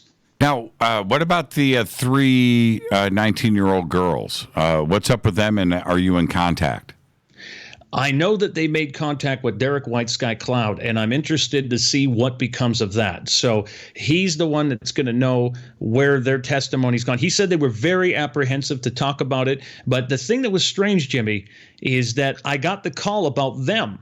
Literally within a half an hour or an hour within getting all those messages from my son and his friends. So, I mean, it was so strange. And stuff like that happens all the time with these investigations. Now, I find that there's a pattern. It's like one person will talk to this other person, then something strange will unfold. And that seems to be how it works in the world of extraterrestrials. Yeah, it's pretty amazing here. You know, to have Derek make contact with these 3, and then your son at the very same park has his contact with his friends. There's something going on. You need to talk to those 3 girls. What do you think ultimately is happening here? Do you think that they made contact with the same ETs? And the other part, maybe you can answer this first. The girls having different clothes on, that's obviously a very disturbing statement. Their clothes It is, and I've heard removed. that actually before. People coming out from these abduction experiences and waking up in pajamas or waking up in someone else's clothes and not knowing where they are. And that's one thing that is the pattern that I find again and again, Jimmy, is that in these contact cases, people often have missing time. In some of the cases where I've worked with people using the clinical hypnotherapy, they will see that there was a time in their life that they thought they had kidney stones or a false pregnancy or some area, and they blacked out, or they didn't know what was happening, or they didn't know where they were going. When you take them back and you regress them, they find out they were in a very warm, loving room on an examination table with extraterrestrial beings opening them up and doing all sorts of fertility experiments. So stuff like that comes out, and it's like Pandora's box once you start looking at it. Did your son or his friends report anything about missing time? They wouldn't even know what they were talking about. They said there was an hour or so that they couldn't account for within those timelines that evening. And then later in the evening, they talked about things coming up. And, you know, it's strange, Jimmy. I have to tell you this, is that I reported this myself, that the day after we visited that site, all of us, everyone that visited that site, including my son and his friend, all of us woke up from dreams and ideas and thoughts we had with full images of the extraterrestrials. And I don't think it was just because they were describing them. We actually saw them and all had the sort of same messages, because what I believe and what I've seen is that these beings have the ability, especially with the Greys and others that have that metamorphic and telepathic communication system, they have the ability to mind meld with you, right, and you sort of feel their family and their life and their experiences, and they feel yours. And Cliff Stone's been talking about that for years in his encounters. Now, what did you see? I mean, what did you actually see? Did you see anything? What I saw was physical, what appears to be physical evidence. I saw the footprints that he was pointing out to me, exactly where he said that they had been walking and standing. He said they're like hoof-like prints, and he was panicked, pointing them out to me. And I was able to see what appeared to be shifts or movements in light. That was about it. But for me, it was the overwhelming feeling, Jimmy. It was a feeling that I cannot put into words because it was so powerful. It emanated a strong presence. It just emanated something that was otherworldly that was there. Now, what about the footprints? Did you take pictures? And you mentioned casts? You were going to do some castings? Yes, Chad Warren. He's gone out there, and this is the strange thing about him going out to this site. He went out there and took these castings, and he actually was just putting them together to post online. He'll be doing a follow-up to this, and actually what's very interesting, like I said, he ran into a jogger that was just in the area, happened to be in the area that day, that has taken extreme interest in the site now, and he was saying how he sees UFOs come right over the site. So, I mean, is it a coincidence that the jogger was in the area at that exact time of the day when Chad was there? I almost think that the extraterrestrials wanted to be found. They wanted the cast to be made of their footprints. They wanted the sighting to be there. I mean, we have multiple witnesses and people coming forward. And I think we're going to see more and more stuff like this because it's sort of like a dripping of disclosure. I mean, I think ETs want us to know they're there. Now, and you said one of the Fadernauts reached out to you too as well, Jason. Yeah, Jason was there. You know, this guy that came to the site. I mean, he's a listener of Coast to Coast, and you know, what you do, Fade to Black, and everything. So, I mean, this is incredible to me. Okay, Jason, I want you to call in Thursday night on Fader Night and tell us your side and what what you experienced up there too as well. And if the three girls are listening, I would love to hear from you. My email is there and available, and you can reach out to myself or Rita, and I would like to talk to you. This is what we're talking about now, multiple witnesses that didn't know each other, where this is now cross-referencing into the same situation, and we have Jason, too. This is, wow, Johnny, well done, man, and it's... Thank you. It is all connected. You know, you start to peel this back a little bit, and everything just seems to connect into itself. Yes, I agree. I mean, I don't even have to look for clues these days. They just pop into your lap. The right people, the right information just comes to you, and I guess that's what happens when we immerse ourselves into this world, like you do, like the Fadernauts do. You just have these mysterious things just happen to you. Let's we're gonna take a break, and then when we come back, we're gonna break this story also here on Fade to Black. I don't even know if it's gonna be as cool as what you just described to us in the park. That's pretty amazing. But we're going to talk about the possibility of a new Area 51. So we'll do that when we come back. Our guest tonight, Jonny Enoch. I do want to remind everybody, I don't have the phone lines open. I don't know why everybody's calling in, but we will get to phones possibly later on tonight. But tomorrow night, Patrick Wood is going to be here. Thursday night's another Fader night, but tonight it's Jonny Enoch. It's Fade to Black. I'm your host, Jimmy Church. Follow me on Twitter at JChurchRadio. Johnny, what's your Twitter? My Twitter is Jonny Enoch. There you go. No H. I'll be right back.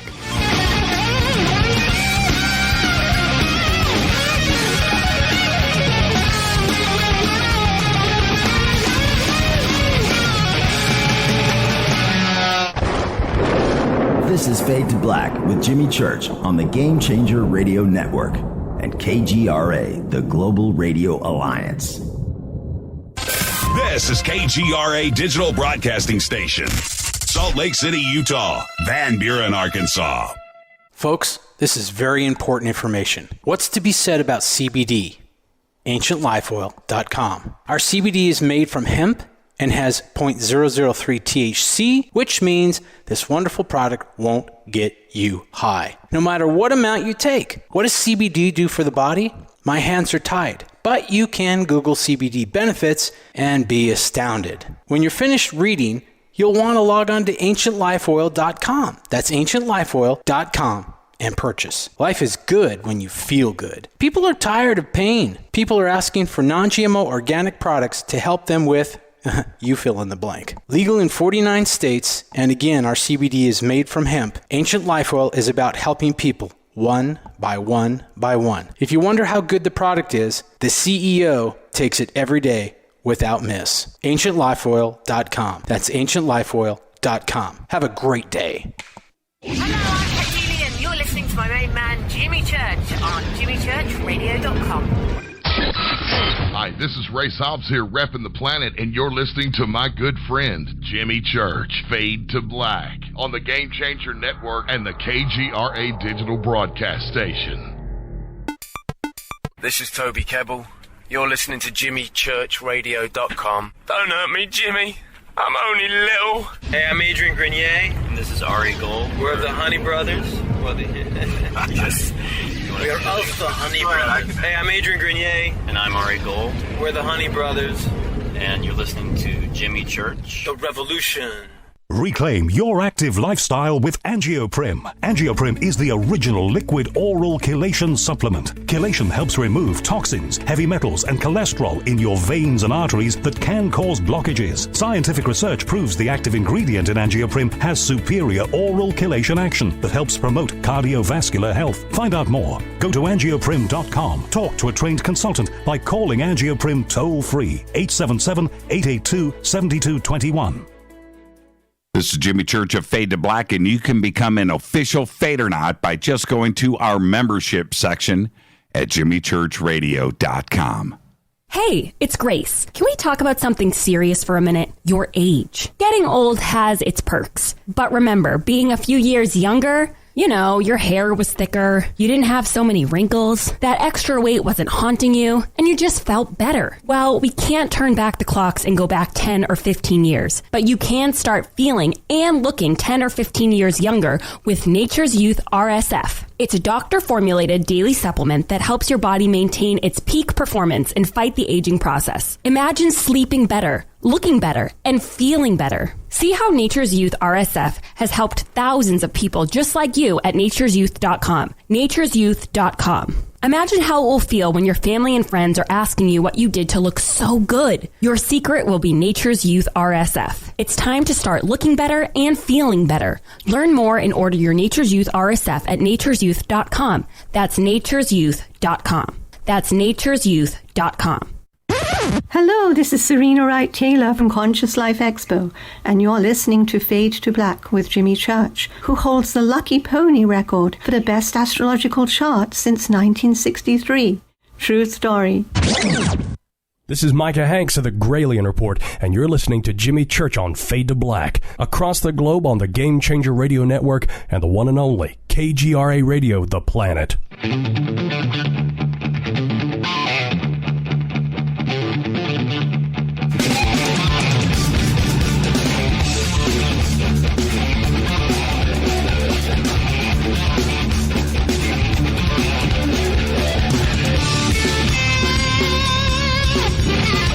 Welcome back, Fade to Black. I'm your host, Jimmy Church.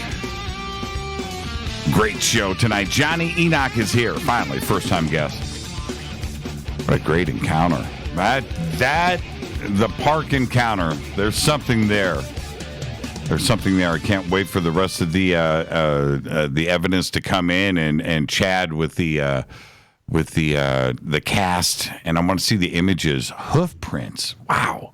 Okay. We need Chad to call in. We need to get him to call in and send you the images, too. Yeah. Chad, he's probably listening. We'll get to that. We'll open up the phone lines in a bit, and we'll do that. I'm very interested in this. And Jason, I know so many Jasons. I don't know which one this is, but this is things are meant to happen for a reason. You know, the three girls approaching Derek, your son, Jason, right? We've got trace evidence. We've got photographs. We've got multiple witness testimony here. This is a pretty strong case. Very well done, Jonny. Now let's talk about this new Area 51. Okay, where's it located? Okay, now to get into this, we have to build up the story about where the information came from. So it's actually, I'll put this out there to you, is that we have underground bases all over the place. I mean, this has been since ancient times, Jimmy. As you know, I mean, at one point on our Earth, there were great cataclysms some 12,000 years ago. Hence, when we went on from we left the last ice age of the Pleistocene into the Holocene, when the Earth shifted 23.5 degrees. And what happened is that, of course, there was a great shift where the North Pole and South Pole was, or Antarctica. Those were very different places, as you know. Mm-hmm. And so a lot of the Earth, the Earth was unlivable, and it wasn't a very great place. And so a lot of the ancient civilizations had to go underground. We hear about Agartha and Shambhala and all these amazing places in the Himalayan mountains. So this idea that we've had a honeycomb Earth all over the world is a very interesting one. And, these networks, these underground networks go all over the world. And so when I started looking at this particular case, I was already interested in inner Earth civilizations like Cappadocia and other places like that, because I'm always fascinated by ancient civilizations. But my friend Ash Staunton, that's over in Colorado, he does a lot of ufology research and everything. He's always dropping really interesting information over to me, all sorts of incredible books and fascinating stuff. And he says to me, he goes, Johnny, I don't know why nobody's looked into this yet. He's like, why hasn't anyone looked into what's basically Canada's Area 51? And he said, have you ever read John B. Leith's book, Genesis for the Space Race, the Inner Earth and the Extraterrestrials? Right. And I'm like, no, I've never heard of that book. I mean, I got countless books that I'm constantly reading, but he's like, you got to check this out. He's like, no one will look at it. And this thing was put together over like in 1980. So I look at this thing, and I start flipping through this, and I'm absolutely amazed at the information, Jimmy. The information says, and I don't know if you've heard this information before, but I can't believe people haven't looked at this. It says basically by John B. Leith that back into the 30s and 40s that there was that fear that we have of the Germans developing that round wing spacecraft. And I'm sure you're familiar with this, with the Haunebu sort of crafts and what we start to learn about with the secret space program and the Germans. I mean, Gaia's Cosmic Disclosures talked about this. Anthropologist Robert Seppers talked about this in his work. So many people have gotten interest in the secret space program recently that, we're all wondering, what was left of it? Where did that go? Where did it develop into? Well, apparently it was a very serious threat. They were very worried about this. So then President of the United States of America, Franklin D. Roosevelt, he contacts Canada and says, okay, we need to develop a treaty. We need a very secret place where we can reverse engineer these crafts, do experiments. So he says to Mackenzie King, the then Prime Minister of Canada, we need to come up with something where we can develop one of these fortresses. So obviously a lot of research went into this, and they started to look at this very seriously. And according to Leith, going back into somewhere around 1936, they start to look at this impenetrable inland hideout in the west coast of British Columbia. And it was so remote, without any road entry, that not even a bird can enter into this wild refuge where they could hide out beyond radar or anything and start doing all kinds of experiments and working with reverse engineering these crafts. Well, according to the story, the extraterrestrials actually started to do an exchange program, and they were digging, into the mountains with hard rock miners. They were developing electric two-track railway systems, and they basically had this impenetrable fortress, which is really, really quite incredible. And so I had this information, but I thought, what the heck am I going to do with this? No one says where the facilities are or anything, so I began my search. I started to talk to people who were military personnel. I started to talk to people who were doing remote viewing, different ideas of where it could be. And my search kept leading me back into this area of Vancouver Island. And it's actually very interesting, Jimmy, because, what we've encountered now and what we've discovered from this talking to geologists and everything else, that there are these underground volcanic passageways and underground rivers that are all connected up into the mountains. They're connected everywhere, and they have a large labyrinth-like network that even goes under the oceanic areas.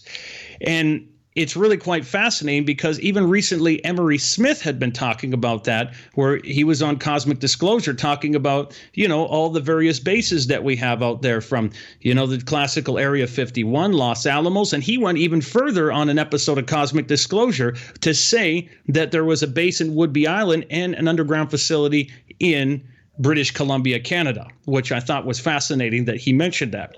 So what's really interesting about this also is that when I've been out there with Jordan Maxwell on our various road trips, when you go visit Area 51, you go to Rachel, Nevada by Groom Lake, and you go over to the Little Alien Inn. Have you ever been to Little Alien Inn? No, believe it or not, it's right down the road, in Las Vegas, and I have not done the road trip.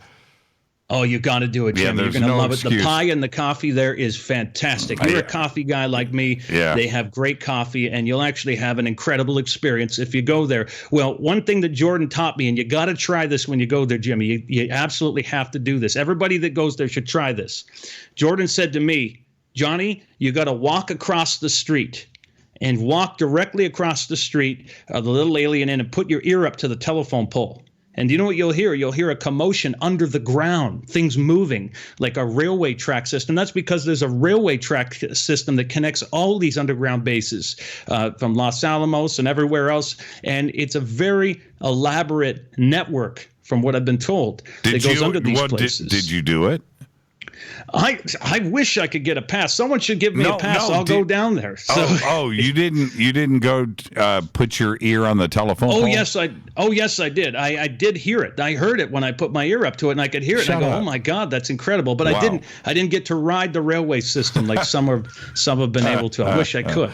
But I'll tell you this, Jimmy. What we started to discover, in my search, I found some gifted people that were doing remote viewing, and one in particular that I've been doing this research with, but I can't say the name yet. You'll see when the research comes out, the videos and the articles and the book that I'm putting out about this with Ash Staunton about Canada's Area 51. You'll see that he was starting to have remote viewing, images that were coming in of these sites. And I was actually visiting Vancouver Island with my wife recently, and we went up and met with him, this fellow that was doing incredible remote viewings. And he said to me, I have something that's going to blow your mind. And I said, really?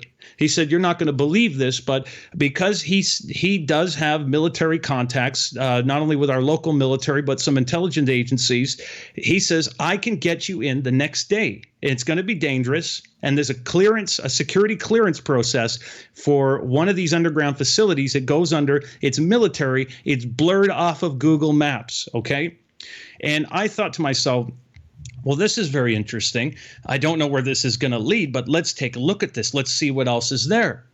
So we stay an extra day out in this particular area, way out in the middle of nowhere in this central area of Vancouver Island. And when we get there, we get up at 6 a.m. in the morning the next day, and it's painful at that time, Jimmy. You need the strong coffee at that time of the morning. And we get up there, and I know you can relate. We get out there, and we meet his contact, and the guy says, come on, you got to go now. We get through all these security gate clearances, and we go up in the middle of nowhere. There's a bank of giant satellites that are everywhere. Okay, now let's get some of these images posted. The first one I want to post is the no trespassing, the gate. Yes. Let's do that one first. Rita, is Rita with us? Okay, I'm not sure if she's. I see. I'm in the bunker. So let me here. I'm just going to go the Jonny Enoch gate. we'll call it that, and this will be image number 1. Okay, so continue. I'm posting the picture of the gate. So we go through this gate, and I tell you, there was a lot of suspense involved with this, Jimmy, because it looked like the kind of place that if you made the wrong move, you were getting shot. And that was it. It was under a lot of security. There was these banks of satellites nearby, and it was absolutely mysterious. This is in the middle of nowhere, and we move to these gates, and we go to a facility where there's now scientists there and people looking at various experiments. And what we actually learned about the particular facility we were in that we went to is that there are not only these portal holes that were in the ground for the underground facility that were filled in, but there's a very mysterious building there. And this building that's there has this strange siding, which I also sent you a picture of. Right. And the siding is very particular. It's an acoustic kind of sound resistant siding. And from what I've been told now, that if you go to New York over to Montauk, especially when we look at the incredible work of Preston Nichols and Peter Moon, you see that this is the same siding that we start to see from the Montauk facility. And the siding that we see is connected to these underground entrances that were there when the military had this base. And there's still partial experimental shell companies that are connected to the satellites and military involvement. It's a very mysterious site, I tell you. When we were looking at this site, in this site, the entire ground of this area is in a dome-like structure, and we had a very peculiar set of conversations with the people that were there, that worked there, that they said that they couldn't be on camera to talk to us. They started to tell us very interesting stories. They said, first of all, that the mining and geology report said the entire ground leading up into the mountain of this facility was loaded with gold, and there was rivers underneath it. They also started to tell us that at this particular facility, which, by the way, we believe is the Montauk type of extension of this Canada's Area 51, that at this particular facility, they said there's weird noises underground, and there is a humming sound that comes out at night with energy and strange things that come through the walls. And none of the people that do this scientific research there, none of them feel comfortable being there alone at night. They said it's absolutely mysterious. When we've talked to people, Jimmy, and it's unbelievable. We've had people come forth on this case on this particular site. They say that we've heard different stories in this area that are so strange. There is a scientist that said that they used to work there in the 70s. That said there were otherworldly things going on underground. Something bad happened there, and it had to be shut down and filled into the underground entrances. And we've also heard from a pizza delivery guy that was delivering up to 10 pizzas at a time to the satellite facility portion of it, that said they had to go down 2 stories in the 1970s and go through a military clearance to deliver it 2 stories down to bring the pizzas there, and way out in the middle of nowhere. And from what we've now gathered, that this particular site, from what we heard, had some kind of a portal underneath it, and there was potentially extraterrestrial and human cooperation, but something not so good came through that portal. And that's about as far as I can take it at this point. I can tell you that something not so good came through that portal, and not a lot of people survived it. When we were there at this facility, Jimmy, the one guy, when he was there, one of the head guys, I was reading him out the description from John B. Lee's book about the hard rock miners going into the mountains. He pointed and he goes, "Oh my God, the facilities on the other side of the mountains there, the underground facility to that." And he says, that, I believe, is still active. He said, my grandfather used to work there.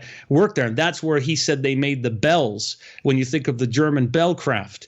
And he said that thing is even more secure, and there's still activity going on there. So this underground cooperation with extraterrestrials is not only connected to these areas, but here's the kicker, Jimmy. Here's the one last big piece of the puzzle. Remember, I was telling you that there's a volcanic network that connects all these together, and underground riverways and passageways that have been built up. Right. What we've now mapped out and believe that this is the biggest missing piece to ufology, even to James Gillian's ESETI Ranch, because underneath Mount Adams, Mount Baker, all these mountains, we have these underground passageways, which we believe is a UFO highway. And we believe there's a map connected to ufology, and it gets even bigger and even stranger the further we go down this rabbit hole. Now, I've just posted, you're right about that, Shasta too as well, the lava tubes at Shasta, very well documented.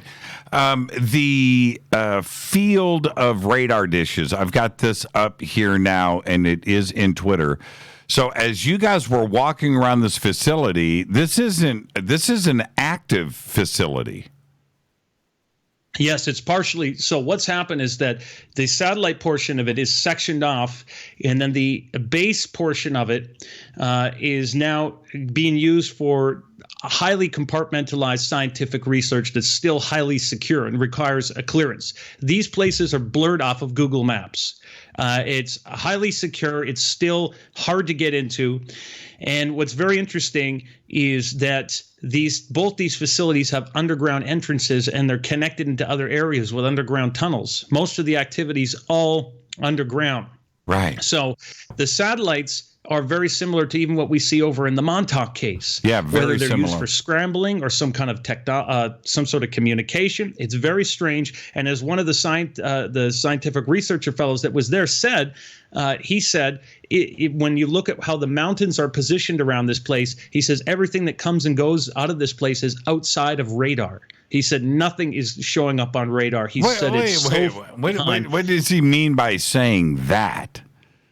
He said that you can't pick up anything that's aircraft, anything aerial that's going around in and out of this mountainous valley that's surrounding this place. Did he indicate? Now, okay, hold on for a second. I want to firmly understand what you are suggesting here. As you were walking around this facility and you were able to take these pictures, and the pictures are incredible. We'll get to the concrete here in a second. I've got that image too. It might be after the break. That you were able to talk to employees and technicians and scientists that were on the grounds. You were able to actually do this. Yes, it was unbelievable. It was so surreal, Jimmy. I mean, I couldn't believe that this was happening, and I couldn't believe what they were saying. And to me, it's incredible that even the locals around this place are talking about black-eyed children showing up, UFOs, strange activity. I mean, they are afraid to be in these areas at night. Some of the staff that was at this place that I was able to talk to, I was able to get some audio that we would be potentially using coming up in a documentary piece about it. And to me, it was so strange that no one's ever talked about this. I mean, this knowledge that we've had these underground facilities and experiments and things going on have been there for some time. But here's something else I want to add to the story that adds even a stranger twist to this. There was another fellow that my contact, who I can't name at this moment, that my contact had encountered. And this fellow was very seriously researching chemtrails and things of that nature in this area. And he was doing this on the dark web. And he found documents on the dark web that suggested that the chemtrails were not for weather changing. They weren't for any other means except to hide the coming and going of experimental and other craft coming and going from these particular areas. And to me, when I hear, they're hiding, coming and going of craft, and that's what they were doing with these chemtrail spraying, I think it's fascinating. Furthermore, this fellow said that the day after he was doing this search and he was looking up this information on the dark web, he woke up the next day and he went over to his vehicle, and there was an American $1 bill on the windshield wiper of his vehicle that said "Stop searching" written on it. And so he said that was sort of an indicator that maybe he better watch what he's doing. Is there an airstrip at this facility as well? Not that I could see. There might be one on the other side. This is a very wide open, mountainous area. It's so strange that this underground facility would have such a huge entrance. It's possible that they were coming and going into any of the wide open spaces that are nestled into these mountains. Pretty incredible. Okay, let's get to, now you mentioned, the underground parts of this, and that you found some concrete covers. Now, I've got this picture here. Let's get this up and describe what is in this particular image. This image here is what used to be the breathing holes, we've been told by one of the managers of the facility. He said that before this was filled in, and they filled in the underground areas to this, which, by the way, they still hear a humming sound underneath, which tells me that whatever was underneath there, that scared the hell out of them, and they didn't fully dismantle it. So they filled it in with concrete for the breathing ports. which is where that concrete is.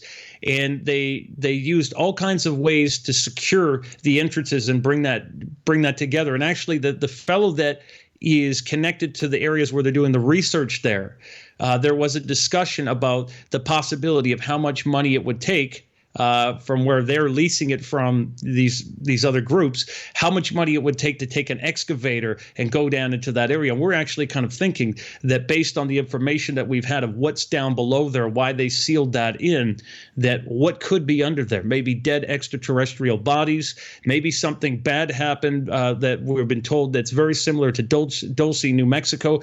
I don't know.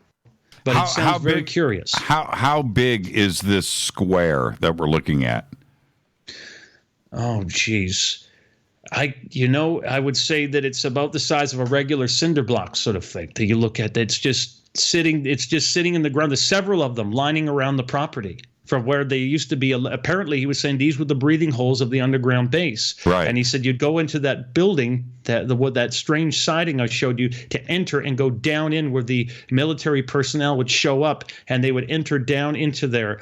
And Jimmy, I know that people look at remote viewing data differently, but we've asked multiple remote viewers, including my contact there, and they all came up independently with replicable results that they said that there was a large underground facility with several rooms and scientists working under this thing, and there were ETs walking amongst them doing Montauk-like experiments. And I know this might sound strange for some, but they say that that there was possibly something reptilian-like or something like that may have come through at some point that kind of disrupted something, which is very interesting to me. Something is going on, and now Vancouver Island is large. Is it possible for us to see where this facility may be on Vancouver Island? I can't give away the exact location or the proximates of it yet, but I can tell you this. Two things I'll tell you. It's in central Vancouver Island area, in a mountainous area. And I can also tell you this, that it's about 500 acres underground. Wow. Very well done, Johnny. I mean, well done. Now, I'll say, and you said this is about the size of a cinder block, so about a foot by, maybe 16 inches by 16 inches. Yes, thank you. So.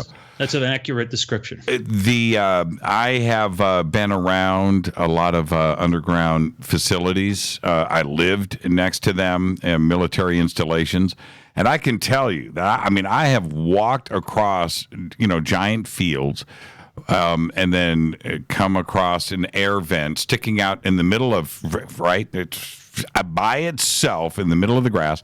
An air vent, steel coming out of the ground. I could walk up to it and hear it, right? And I would say to myself, I'm 15 years old. Where is that going to, right? Because underneath my feet, right? Underneath my feet is a facility, and I could walk.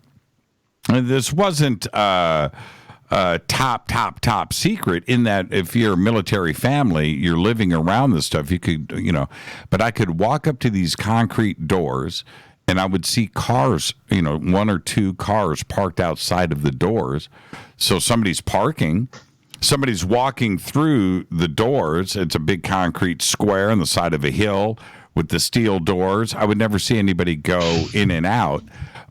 And then up top, I could walk up as a kid and walk across these fields, and I would see the air vents sticking out of the ground. Ginormous facilities, and this reminds me of that. It would be about that size. Yeah. Well done. Okay, we need to take a break. We'll continue this when we come back. This is Fade to Black. I'm your host, Jimmy Church. Our guest tonight, Jonny Enoch. Well done, Johnny. I can't wait for the rest of this research, too, as well. You're going to be a busy man over the next couple of months. We'll be right back after this short break. Stay with us.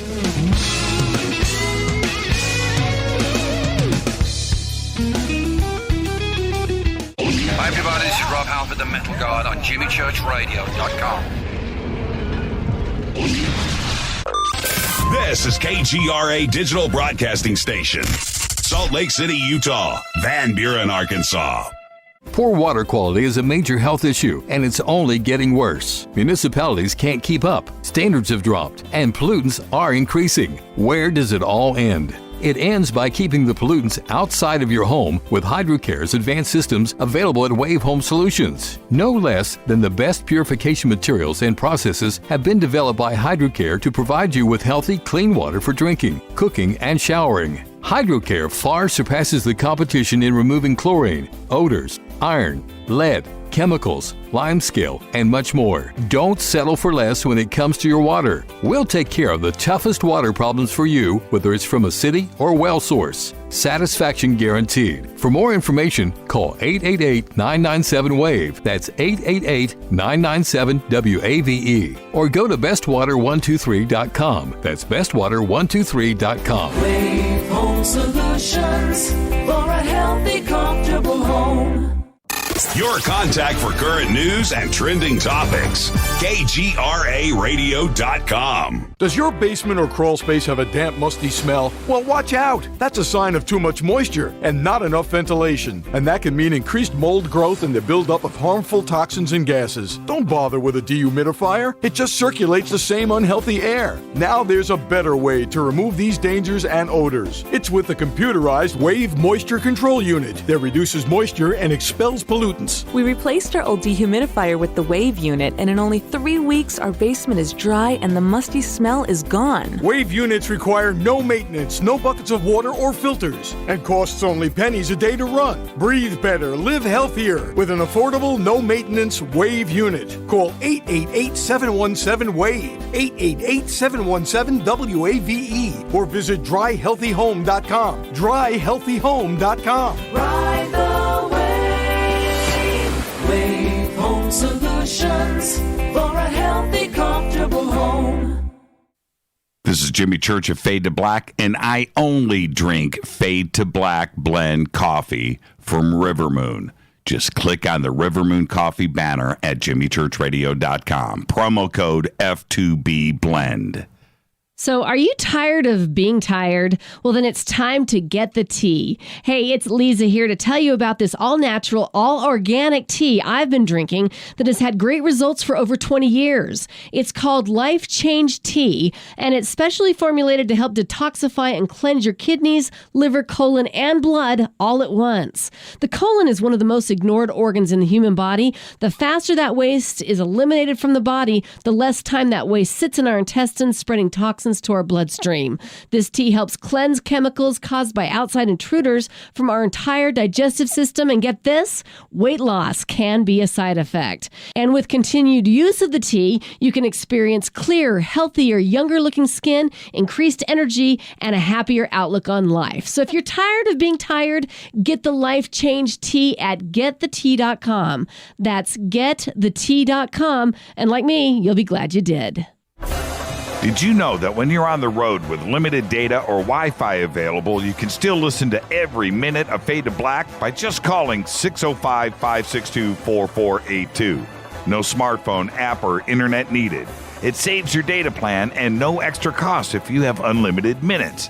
Just call 605-562-4482. You can listen to me, Jimmy Church, on any phone, anytime, anywhere. Go Beckley Tappy.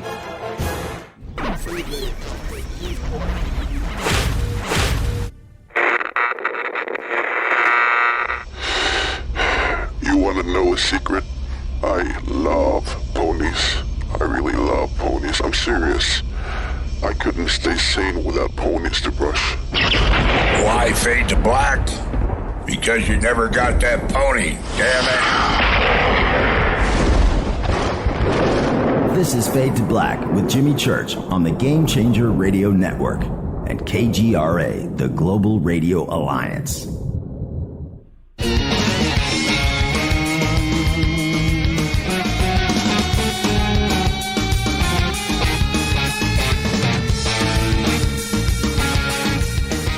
Welcome back, Fade to Black. I'm your host, Jimmy Church. Our guest tonight, Jonny Enoch. He is here. I want to remind everybody, tomorrow night, Patrick Wood. He's back with us tomorrow night, Technocracy 2.0. And Thursday night's another Fader night, and it features Teresa Yannaris and her divine frequency on the airwaves right here on Fade to Black. Now, Johnny, what I find interesting here is the collection of radar dishes, which it looks like there must be 50 or more, and some of them are very large. But you also went out to Arecibo. You went to Puerto Rico. And today, with the fast radio burst and SETI, Paul Allen, who just passed away, but his investment into this as well. China's got their new fast radio telescope installation, which is even bigger than Arecibo. But this communication with ET is a reality today, and the fast radio burst. For me, are some of the most interesting aspects of this. We're trying to chase this down. What are you finding out? And when you went to Arecibo, what did you discover? That's a good question, Jimmy, because people always ask me, if ETs are real, they say, why haven't we heard from them yet? So I'm one of those guys that doesn't really like to wait for answers. I just want to hop on a plane and go find out what the hell is going on. Mm-hmm. So I hopped on a plane and I flew over to Puerto Rico. And, when I got there, it was very strange. I couldn't read any of the signs, and the maps didn't make any sense to me, and my GPS wasn't working at all. But I wanted to go up to Arecibo, which, as you know, is one of the largest radio telescopes in the world. And when I got there, I wanted to find out from their scientists if we had any sort of reply or sign from extraterrestrials. And because, we all know about the famous interstellar memo that was sent out by Carl Sagan on November 16th, 1974, and he beamed it at a globular star cluster, M13, which is like 25,000 light years away from the Earth. It's crazy. It had, as you know, you've probably seen it before, it has the binary code information about our DNA, the elements, our solar system, and our species. I'm sure you've seen it before, right? Yes, of course. So I said to them, listen, guys, I said, I'm your buddy. I'm not the public. You can tell me the truth. I'm not going to tell anybody. Of course I would. But, I said, tell me, have we heard anything? Because I also saw back in like 2002, there was this strange crop formation by the Chilbolton radio telescope there in Hampshire, UK, that looked like they had received a reply. It had sort of like this extra strand of DNA and like a gray looking ET in a different solar system. But I mean, they said the same things everyone else said to me. Sorry, it's just a hoax. But actually, I think one of the greatest, ways that we can look at this is what Dr. Michio Kaku said. Kaku said that the reason we haven't been contacted is we've only been searching about 100 light years away from the Earth for a signal. But our galaxy, in perspective, Jimmy, as you know, is about 100,000 light years across. And galaxies are tens of millions of light years away. So we've really only been looking in this little tiny corner and really just looking at a small area, which is the hydrogen frequency. So the next step, of course, is looking at laser and then in a broadband style frequency like we do with our internet right now, which would be like breaking up everything into little small packets and fragments and putting them across like we would use email, like an advanced civilization would do. But actually, what I think, Jimmy, I think how extraterrestrial communication works is much how when we look at the idea of what we get with our aura or our quantum consciousness, which I think is one of the most exciting sciences right now when we talk about consciousness, that helps us understand near-death experiences, which has been looked at over by Professor Stuart Hameroff at the University of Tucson and Sir Roger Penrose. They look at the idea that when you break down an atom, you smash an atom, these minute particles, you find that there's an electron whizzing around the nucleus. And when you smash that and you go below that, you find it has subatomic particles, which have all these funny sounding names like quarks, neutrinos, hadrons, leptons, and gluons, and everything else, right?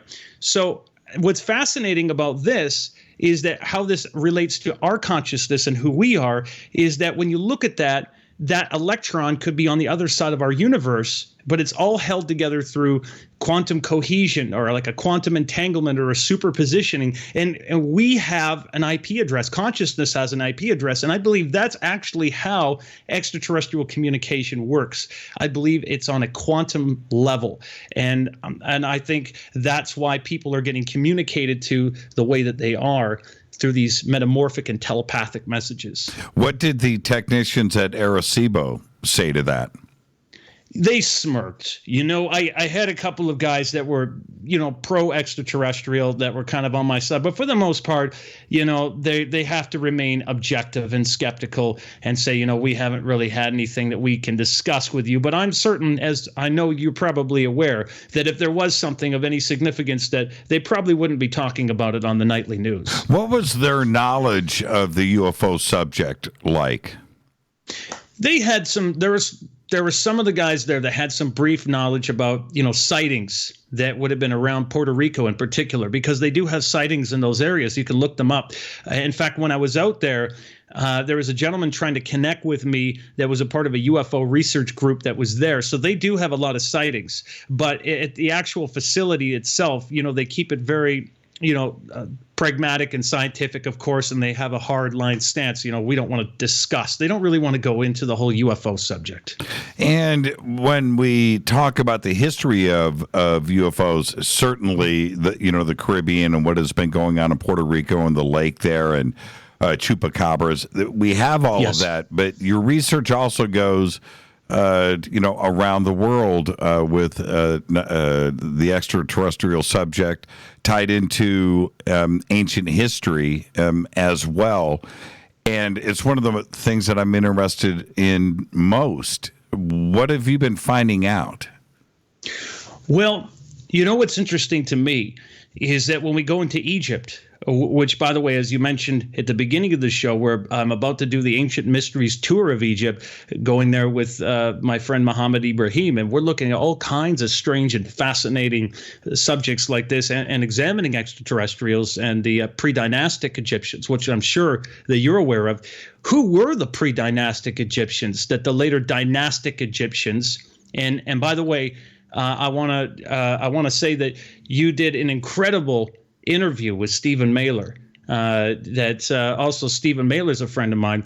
That when talking about the cycles of Egypt, it's like layers of an onion that you go down deeper and deeper. That everyone that came along, they wanted to become Egyptians. But when you go back to the oldest groups, we say, who were the gods of ancient Egypt, Jimmy? Well, Plutarch told us that the gods of ancient Egypt were the antediluvian. That's the pre-flood or pre-cataclysmic kings who were deified or made into gods after death. Mm-hmm. So then we got to start asking, well, who were these antediluvian kings? Who were these gods? We know the progenitor of ancient Egypt was actually Osiris. One of them, when we go back to Ptah and the demiurges, but when we look at Osiris, he is a giant with an elongated skull.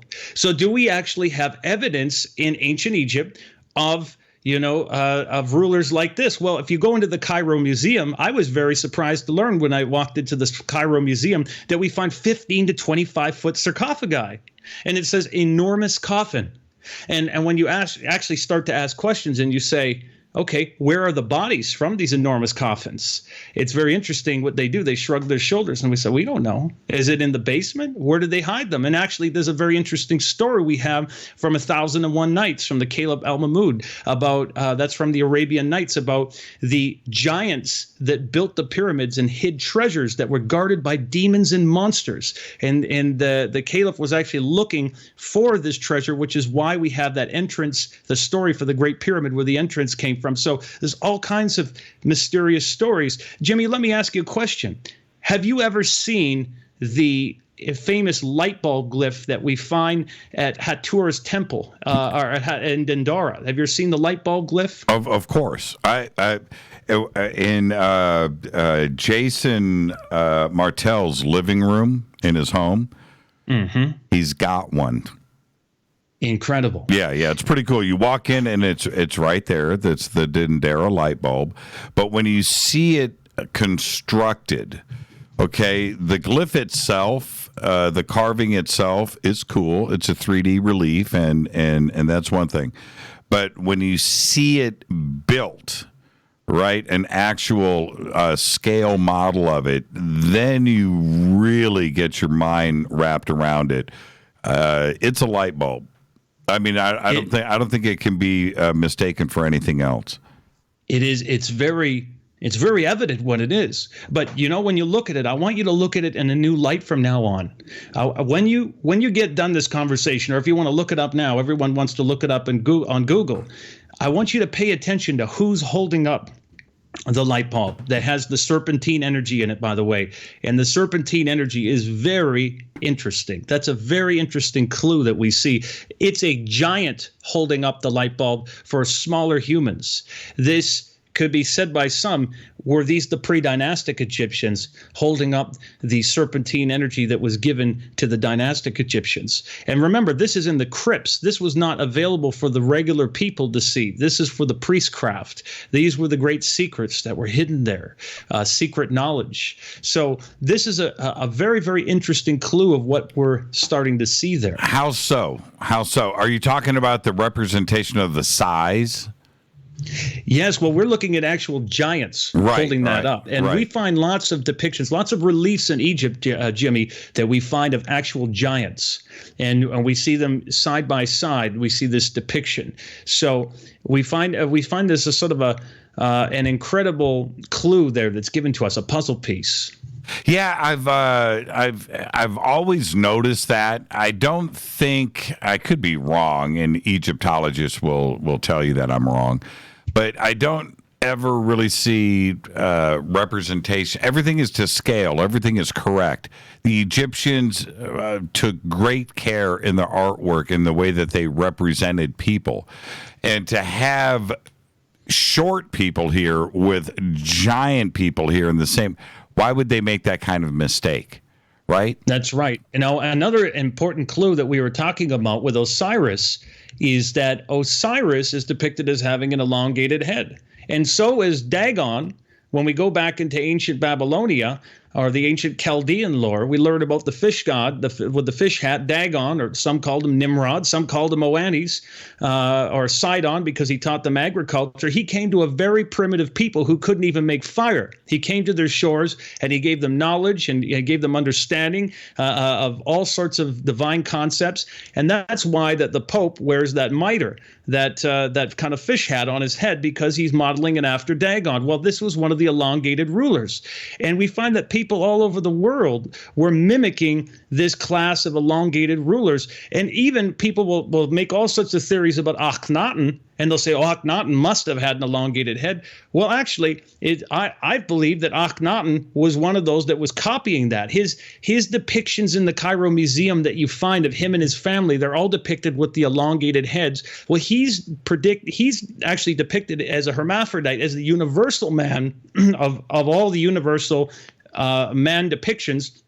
And we know from actually examining Amenhotep III, his father had quite a regular head. Tutankhamun, his son, had a regular head. So why did he want to look like this ruling class of divine beings, whoever these beings on earth that were so advanced that perhaps these were the gods? These were the ones helping to seed humanity. I've always thought that's a very interesting take, but I've often thought that Akhenaten was also singular. You know, maybe he was E.T. It's entirely possible, because I don't think the ETs have ever left this planet, and there's been a hidden hand, Jimmy, since the beginning. And I'm one of those people that you can call an Atlantean believer. I believe in Atlantis, and I believe Egypt was an extension of Atlantis, very much so. I believe it was a very real thing. But with Akhenaten, we find all sorts of interesting clues about him. But I will tell you this, if you look up in the Berlin Museum, there is an actual bust of Akhenaten. And Stephen Mailer famously put this bust on the front of his book, From Light to Darkness. And you can actually see the Akhenaten bust from his personal sculptors, and it looks nothing like the one that you actually see that he did for that artistic portrayal. So it's very peculiar. But as you know, if you followed Brian Forrester's incredible work and the test results that came out that they did with L.A. Marzulli, who raised $100,000 to do some DNA testing, when they looked over at the Paracas skulls, they found very interesting results. Have you seen those results? Absolutely, I have. I've had them all on the show, and then I've discussed it with them at length. It's incredible. They found out, as you know, that these skulls in Paracas were 25% larger and 60% heavier than conventional human skulls. And what I thought was just fascinating about this is that when they did the DNA testing, they found that they would have had blonde to lightish hair. They were from like the haplogroup UTE1. And that created a big problem for academia, because traditionally we're told that the Native Americans and the Inca and everyone else like that came from haplogroups A, B, C, D, and X, which, you know, they would have crossed the Bering Land Bridge or the Bering Land Strait. So here we have this group of elongated skull rulers that were in these areas, very much connected to the Egyptians, that very much had the serpentine mysteries all through their iconography and everything else, and this pattern going around the world. And I thought it was fascinating, the areas that we connect them in, from the northern Black Sea, Crimea, and the Scandinavian areas. Because, Jimmy, I know you've been following the stories about Vimanas in flying machines, right? Of course. When we look at the stories of Vimanas, we learn about them from, you know, the epic poem of India, the Ramayana, and the summation of that is in the Mahabharata, and of course in the Samarangana Sutradhara. We start to learn about these in the Vedantic writings, about these Vimanas and flying machines that are exuding lightning bolts and strange conquests, and this all comes out of the ancient areas of India. So what I believe happened after these last cataclysmic things on Earth is that the Aryans and these other groups, when we connected to these ancient civilizations, they came down into northern India, down into the Indo-Gangetic plains of the Indo-Ganges. They mixed with the Dravidian peoples. We see a movement over into Asia Minor, and then down into northern Africa, which became Egypt. And even when you start to look at their movements with the Persians, we have this idea with ancient flying machines, with Zarathustra, the prophet that encountered Ahura Mazda, which is when you look at the man with the flying disc that came down to them, which is why you see the Mazda car having that symbol that looks like the man with the flying disc. This story is ancient. And whoever these ancient progenitors were, we see the patterns of where they were seeding civilization. Well, then how does Göbekli Tepe come into the mix then? Göbekli Tepe is definitely a part of the mix. I mean, here we have this very ancient site, and I think Graham Hancock has really touched down on this with Magicians of the Gods and said it beautifully, like looking at the Younger Dryas cataclysm and why, a migration path would have been so important, going into these areas. What I felt was very interesting with Göbekli Tepe, and this is what's always fascinated me about talking about this with anthropologists, is that when you see, for example, did you follow that discovery that they made with the Denisovans that were up in that cave around 2008 that was up in Siberia? Yes. Okay, so what's fascinating about that is that there we have Denisovan DNA that they found of these very, these incredible tool makers that we connect to the Asiatic peoples. And we find that the people in Tibet can survive at high altitudes because they had Denisovan DNA. And a lot of Native American populations had Denisovan DNA. And so what's fascinating to me is that they also possess a totemical culture when you see these totem poles and house poles. Well, you actually find totem poles, ancient totem poles in those areas when you look over at Göbekli Tepe, when you look them up. And when you go in these fascinating areas across Turkey, and next to Göbekli Tepe in Turkey, Ephesus is probably one of the other greatest areas to look at archaeologically over by Kushadasi there. And I think that these Göbekli Tepe is just one of the most fascinating pieces of the puzzle. Well, it's also the age, and what yes. For me, I look at things a little bit more directly, Johnny, in that when we just look at the hard dating and we look at the gap between Giza, which is 7,000 years, and Göbekli Tepe. And Göbekli Tepe is north, and it's in the Armenian highlands. We say Turkey. Turkey yes. is a modern a modern name for that area. It was the Armenian Highlands for forever throughout ancient history. So, but we say Turkey for popular culture today. But yes, but that was 7,000 years prior to Giza, and it's also way north of Giza.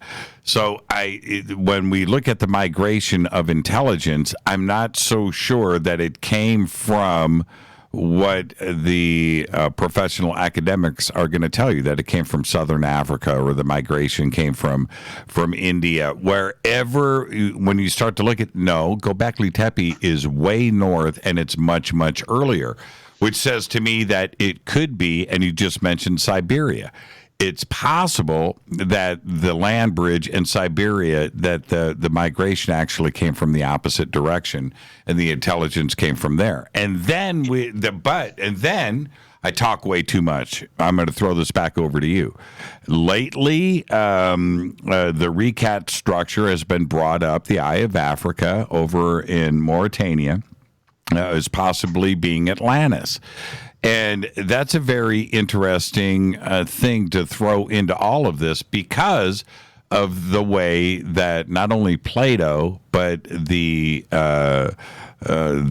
script in Edfu talks about Atlantis and the flood and the islands and the gods of ancient Egypt.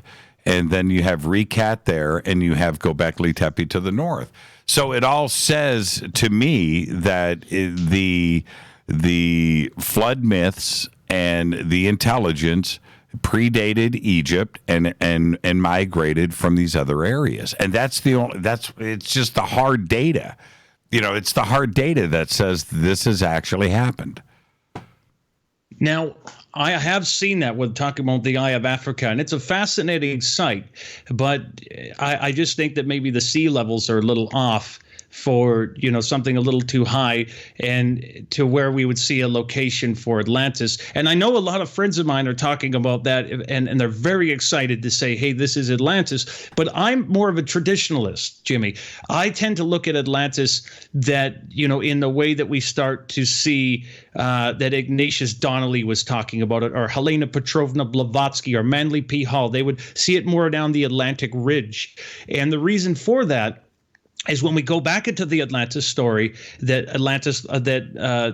Plato learns from his uncle Critias, from his great-great-grandfather Solon, who travels to Egypt, talks to Sanchis of Sais, the high priest, and he says, silly, silly Solon, you Greeks are like children to us. You think you've got this great flood story. Well, there's been many floods and many destructions, many civilizations on this earth that have been wiped out.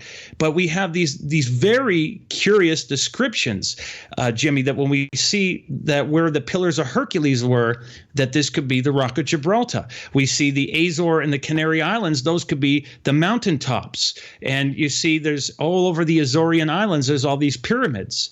And a very strange migration path connected over to the Basque people, who have a strange history and an idea that they came over from Atlantica, and the language is undecipherable by linguists to say that it's so unique. And what's very strange about Göbekli Tepe is that when I look at these civilizations and visitors like Dagon, when I look at visitors like Osiris, or even Quetzalcoatl or Kukulkan, or someone that we hear about like the idea of Viracocha or Amaru over in Peru, where America gets her name from, Amaruca, land of the plumed serpent, we get these ancient missionaries who are like Atlantean missionaries who were seeding civilization. And this is where I believe a lot of our ancient religions and traditions and the mysteries were seeded from. There was a hidden hand that tried to preserve the knowledge that was lost due to a great cataclysmic destruction on this earth. And actually, Jimmy, I don't know how much time we have, but I would love to tell you about something that unraveled for me with why these ancient sites that you just mentioned are so important. Do we have a couple minutes? Well, actually, then we'll just go ahead and go into a little overtime. How's that? Okay, that sounds good to me. Yeah, we'll take a commercial break right here, and then we'll come back and we'll continue this. And yeah, you know what? Let's just go ahead and do that now. We'll take a break right here. Our guest tonight, Jonny Enoch, and we're just going to do some overtime for all of you Fadernauts. Göbekli Tepe, it's arrived. We'll be right back after this short break. Stay with us.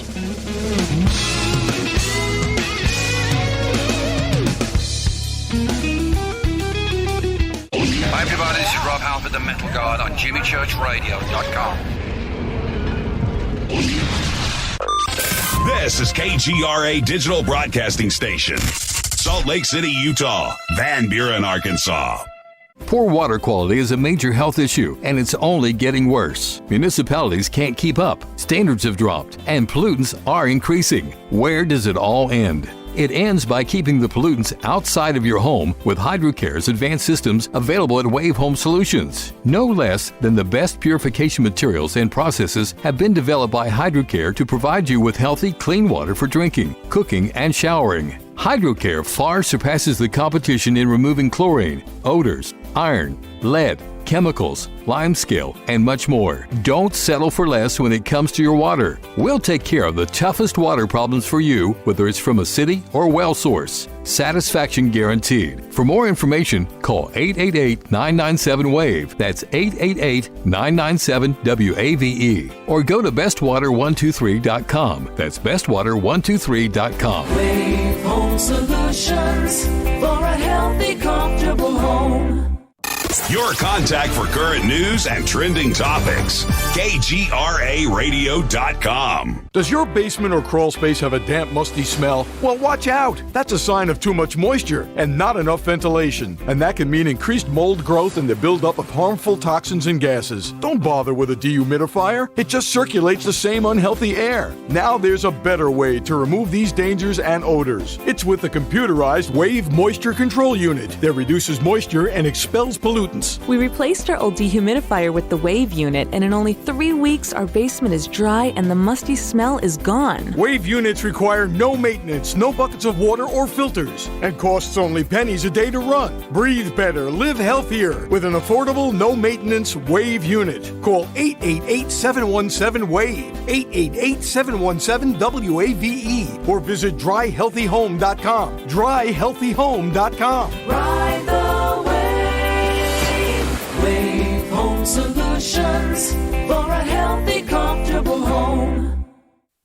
This is Jimmy Church of Fade to Black, and I only drink Fade to Black blend coffee from Rivermoon. Just click on the Rivermoon Coffee banner at jimmychurchradio.com. Promo code F2B Blend. So are you tired of being tired? Well, then it's time to get the tea. Hey, it's Lisa here to tell you about this all-natural, all-organic tea I've been drinking that has had great results for over 20 years. It's called Life Change Tea, and it's specially formulated to help detoxify and cleanse your kidneys, liver, colon, and blood all at once. The colon is one of the most ignored organs in the human body. The faster that waste is eliminated from the body, the less time that waste sits in our intestines, spreading toxins to our bloodstream. This tea helps cleanse chemicals caused by outside intruders from our entire digestive system. And get this, weight loss can be a side effect. And with continued use of the tea, you can experience clearer, healthier, younger looking skin, increased energy, and a happier outlook on life. So if you're tired of being tired, get the Life Change Tea at getthetea.com. That's getthetea.com. And like me, you'll be glad you did. Did you know that when you're on the road with limited data or Wi-Fi available, you can still listen to every minute of Fade to Black by just calling 605-562-4482. No smartphone, app, or internet needed. It saves your data plan and no extra cost if you have unlimited minutes. Just call 605-562-4482. You can listen to me, Jimmy Church, on any phone, anytime, anywhere. Go Beckley Tappy.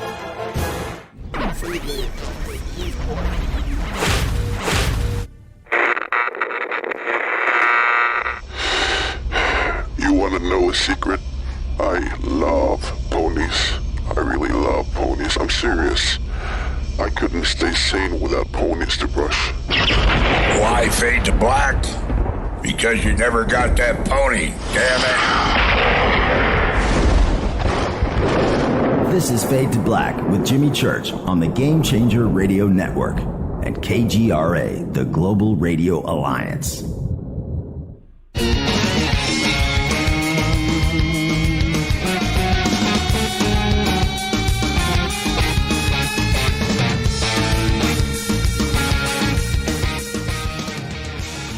Welcome back, Fade to Black. I'm your host, Jimmy Church. Doing a little overtime. Go Beckley Tepe. Jonny Enoch is here. Hey, Johnny. I don't know if you're watching Twitter, man, but it's on fire tonight. It's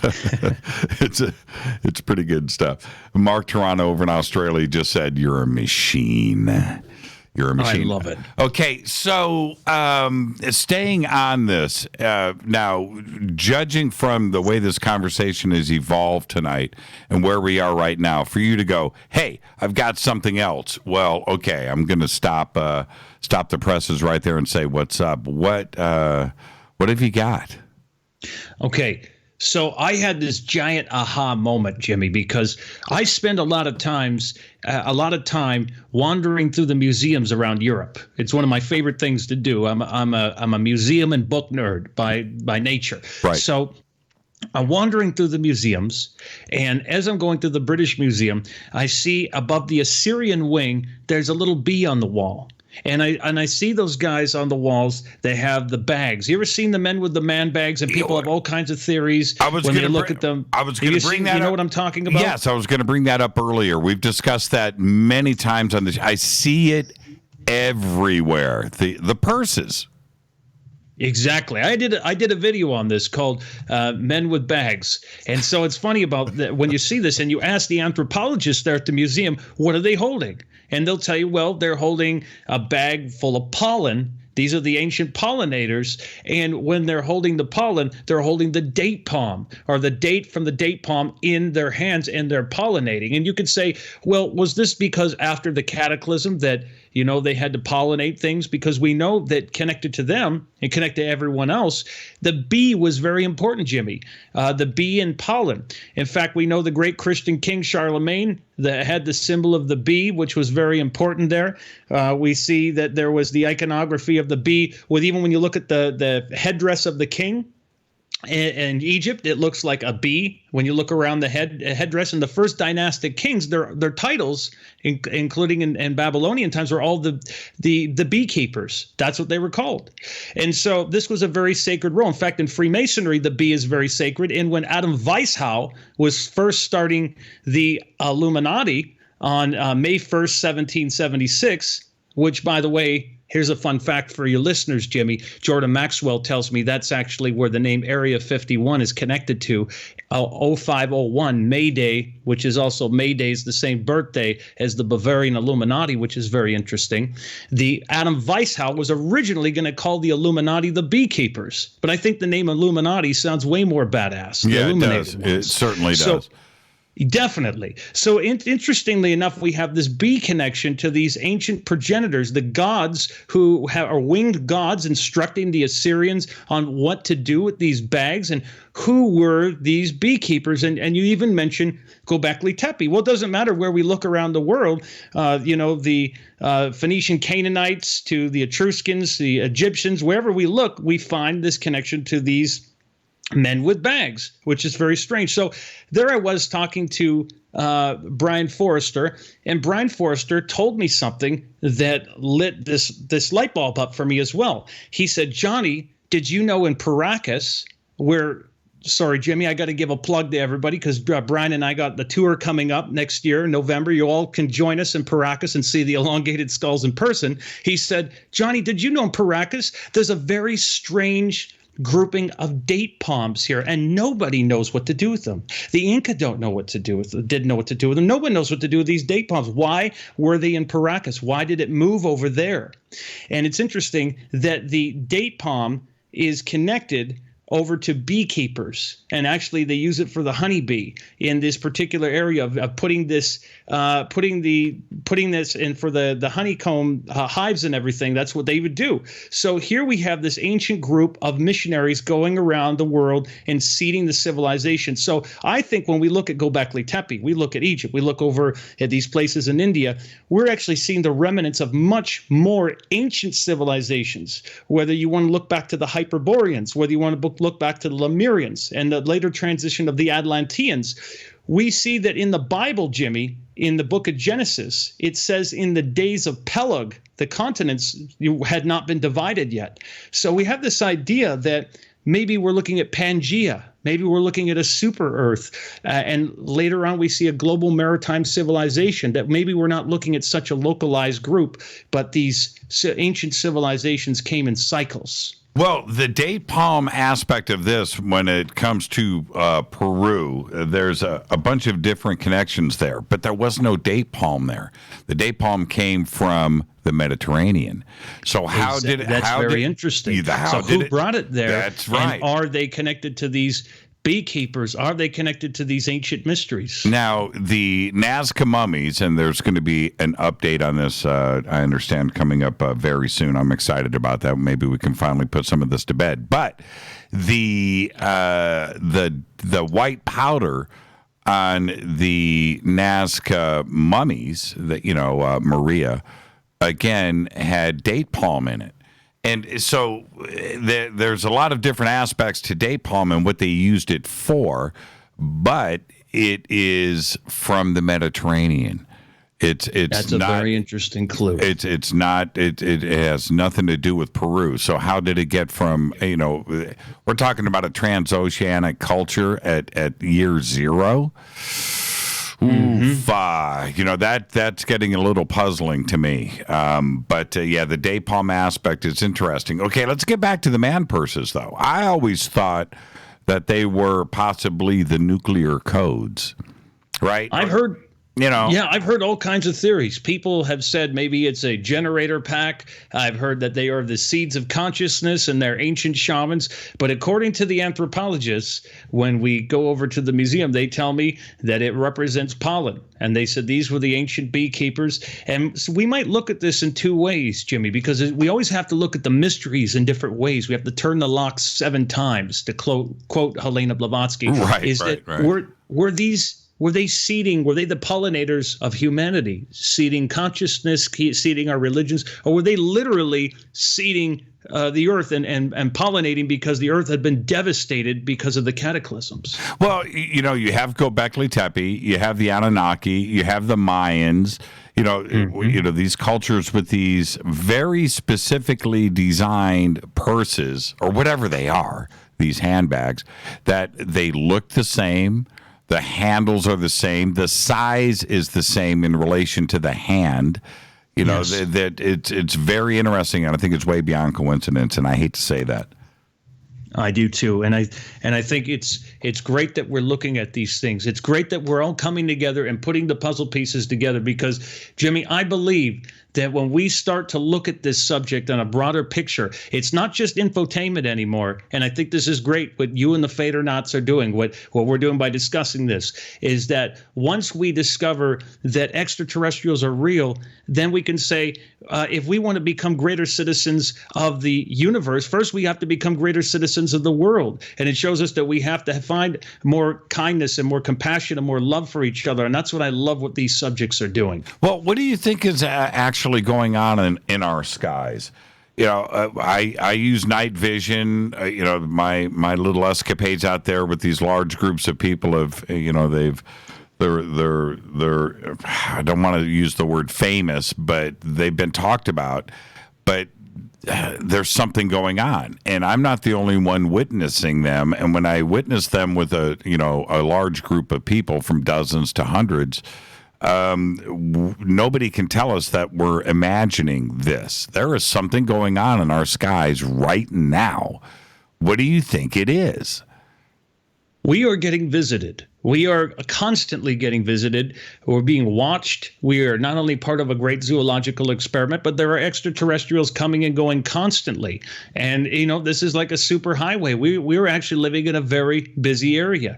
And from what I've been told, and what seems to be and appears to be the evidence, that sometimes these so-called chemtrails are being used to cover up large events. We're hearing strange things in the news about telescopes being shut down for various strange conspiracies that don't make any sense. Why is this being suppressed? I don't think that we can hide disclosure forever. It's being dripped down to us, and soon it's going to be something that is in every coffee shop, every dinner table. We're going to be discussing it, and you and all the Fadernauts and everyone here is going to have to explain this to the people who have not done their homework. What do you think ultimately is going to happen when disclosure, however it happens, it doesn't matter if it's a mass sighting or if it's by the President of the United States stepping up to a podium on live television, but when it happens, how is the world going to deal with it? Are they going to be okay? Are we going to be okay? I think we're ready, Jimmy. I think that people have discussed this enough. We've seen enough Hollywood movies. We've gone through this, that I believe we're at a point in human consciousness that we can accept it. I mean, we're here to grow and evolve. That's why we're here. And I believe that that's the next step in our evolution, that once we go through that, we're going to see that there's a lot of changes that we're going to go through, but it's going to be great. There's going to be changes in the way we do things with our environment. We have to become greater caretakers of the world. We're going to have to open up discussions about our religions, our sciences. And I most certainly think that there are going to be technologies available that are going to be able to replicate food, that they're going to be able to dematerialize garbage, that they're going to be able to get rid of the fossil fuel industry. I think it's going to be incredible. And I think we just need to embrace it and move forward with that attitude. It's one thing to discuss, Johnny, these subjects with members of our community. But when you go up and you discuss this with those that are not part of this community, that are just living their lives day to day, are they aware? Are they in touch, and are they okay with it? I've talked to people who have a more skeptical or closed mind about these sort of subjects, and they're sort of those what you see is what you get sort of folks. And I think it's sort of like, once it comes out, once we see it, there's no getting around it. We're going to have to discuss it. I mean, right now they might put up blocks and try to explain away these incidents and say, it's just a figment of your imagination, or so and so is crazy, or it's delusional behavior. But once we start to see it, it makes a lot of sense. When you look up at the sky at night, Jimmy, as I know you like to do, when you look up at the sky at night and you see all those stars and you see everything out there, it's not just for decoration. We're living in a vast universe that is filled with life. It's beaming with life. And here we are, Johnny, with we spent a lot of time talking about Egypt tonight. But the things that are coming out of Egypt, combined with the UFO aspect and what is happening in mass media and disclosure, things are not what they seem to be and what we have been shown. And now coming out of Giza, we've got this, this new chamber that has been found at the Great Pyramid. There's new discoveries coming out of Egypt every single day. And it is now showing the world that if it appears that the Great Pyramid and everything else predates what we have been told all along, everything changes. Everybody on this planet now has to come to grips with a new reality. How are we going to deal with that? How is the media going to deal? How are the schools going to deal with it? And the books and Wikipedia is going to have to get rewritten, right? I think that's a great point you're making, because a lot of people still believe that the Great Pyramid was a tomb. And when you visit there, you realize that once you enter the Great Pyramid and you walk inside it, and even if you go down into the depths of the king's, or into the subterranean chambers, or go into the queen's chamber, or witness and feel the energy in the king's chamber, you soon start to realize that it is totally crazy that this was a tomb for some Khufu or someone we're not even sure existed. It's a timeless sermon in the stone. It's the supreme edifice. It's the most magnificent of all the wonders of antiquity. And in fact, it is the one last standing, monument of the seven wonders of the world. And I'm very glad you mentioned that with the new chambers and there's the hidden shafts on the east side of the Great Pyramid where the entrances would be. I'm always taken back to that story we hear about Napoleon. Have you ever heard the time that Napoleon visited the Great Pyramid? Absolutely. Changed his life. Would never talk about it. That's right. He came out white as a ghost because he saw his Waterloo. He had an out-of-body experience. And actually, Jimmy, that's not so uncommon. When I've been up in the Great Pyramid, and we're going back up there with our group, we get a lot of private access time in there because of Muhammad. And when we go up in there, people have out-of-body experiences. The entire room fades away, and it just disappears. Once you're chanting an Om or you're into that state of consciousness, it shifts your consciousness like a interdimensional portal or energy. And I mean, when we look at Chris Dunn's Giza power plant hypotheses and all these ideas, we know that it's shifting and moving magnificent energy. So it's a technology. Thank you so much. Now, okay, before I say goodnight, you've got a lot of stuff going on, and you're working on this new book. When is the Ancient Mysteries Tour of Egypt? When is that happening? Thank you so much for asking. The Ancient Mysteries Tour of Egypt is happening on March 26th through April 8th, and people can sign up for that or find out more information at ancientmysterytours.com. You don't want to miss this. We're going into all sorts of exclusive places, exclusive permissions, doing the Nile cruise. We're going to go look at the Hiram Key and all kinds of strange things. It's if you're interested in Egypt, come with us. And then, of course, Brian Forrester, you're going down to tour Peru and Bolivia. Thank you for mentioning that also. Yes, that's November 4th through the 13th in 2019. And again, we're looking at all sorts of strange things there. Elongated skulls, the serpentine mysteries. And if people want to find out more information about that, you can check out our tour at hiddenincatours.com. We only have a few spaces left. It's going to be a great group. If you're interested in what we've been talking about tonight, these are the tours to come on. Yeah, Brian's the best, and he will be wearing a Fade to Black shirt on that tour. I love it when he does that and he posts those pictures. When's this new book coming out?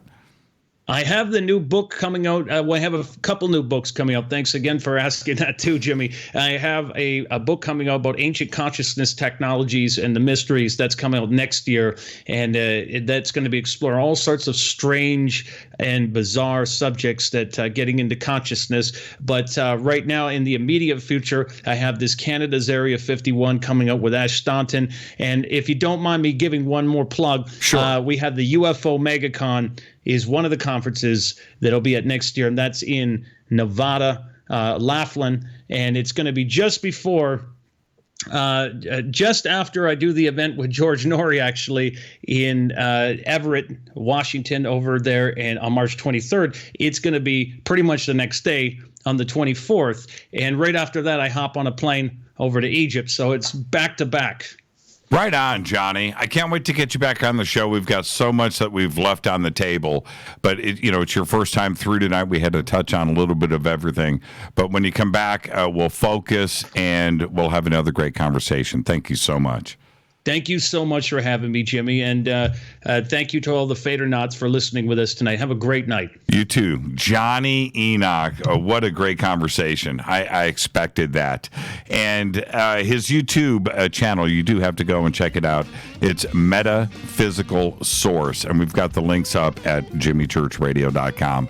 All right, I'm going to take a quick break. I'll come back and say goodnight, and we'll wrap this show. I'll be right back. Stay with us.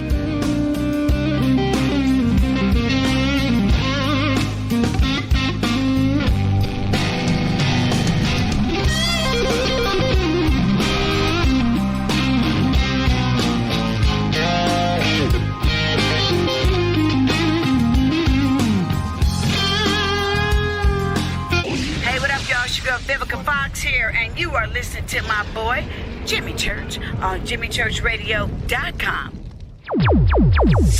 Despite popular opinion, reading a book will not make you smarter, but listening to Jimmy Church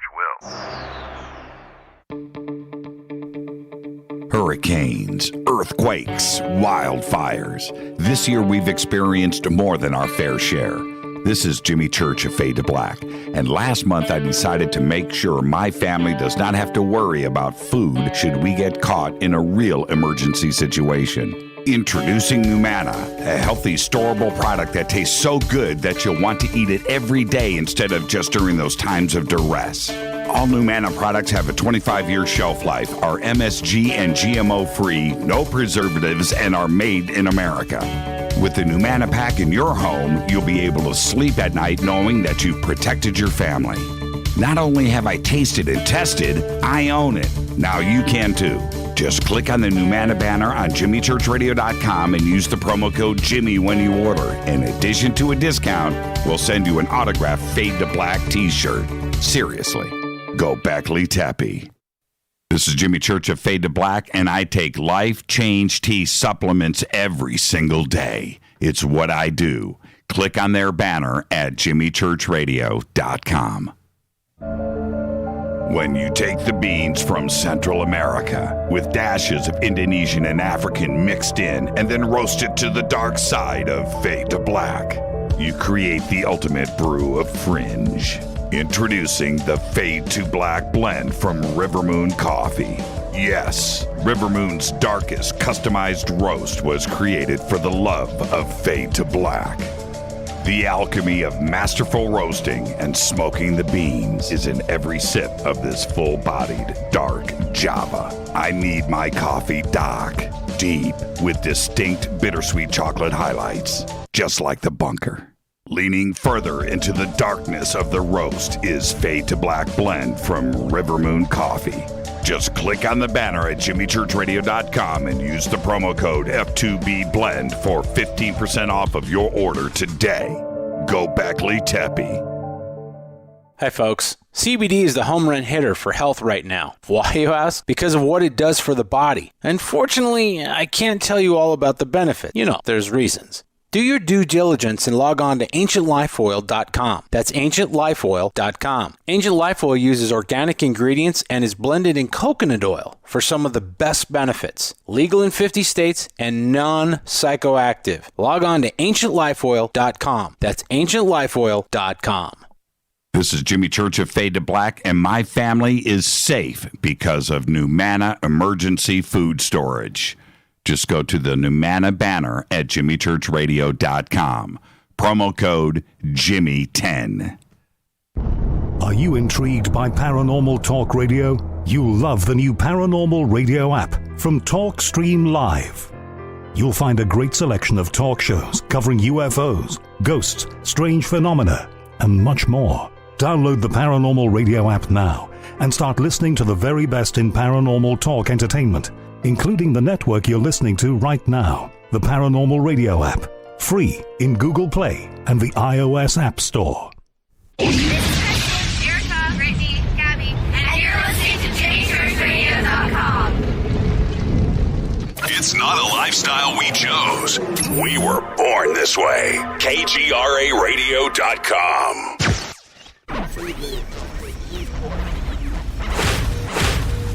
This is KJCR at JimmyChurchRadio.com.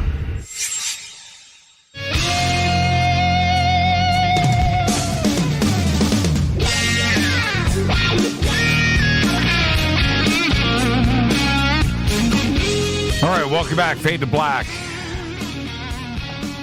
Got to thank Jonny Enoch, Jonny Enoch. You can follow him on Twitter. It's right there. But his comments, this is the thing. This is what I really enjoy about Fade to Black. He reminds me of so many other researchers that we have brought on this show, like Billy Carson, for instance, that are absolutely breaking down doors in this community and bringing this knowledge out to everybody. And I not only look forward to his next conversation here on Fade to Black, but I want to go back to, he made one comment, well, he made many. How about the park incident? Okay, there's something going on there. The Area 51 up there at Vancouver Island. There's things that are happening right now. I thank Johnny for that.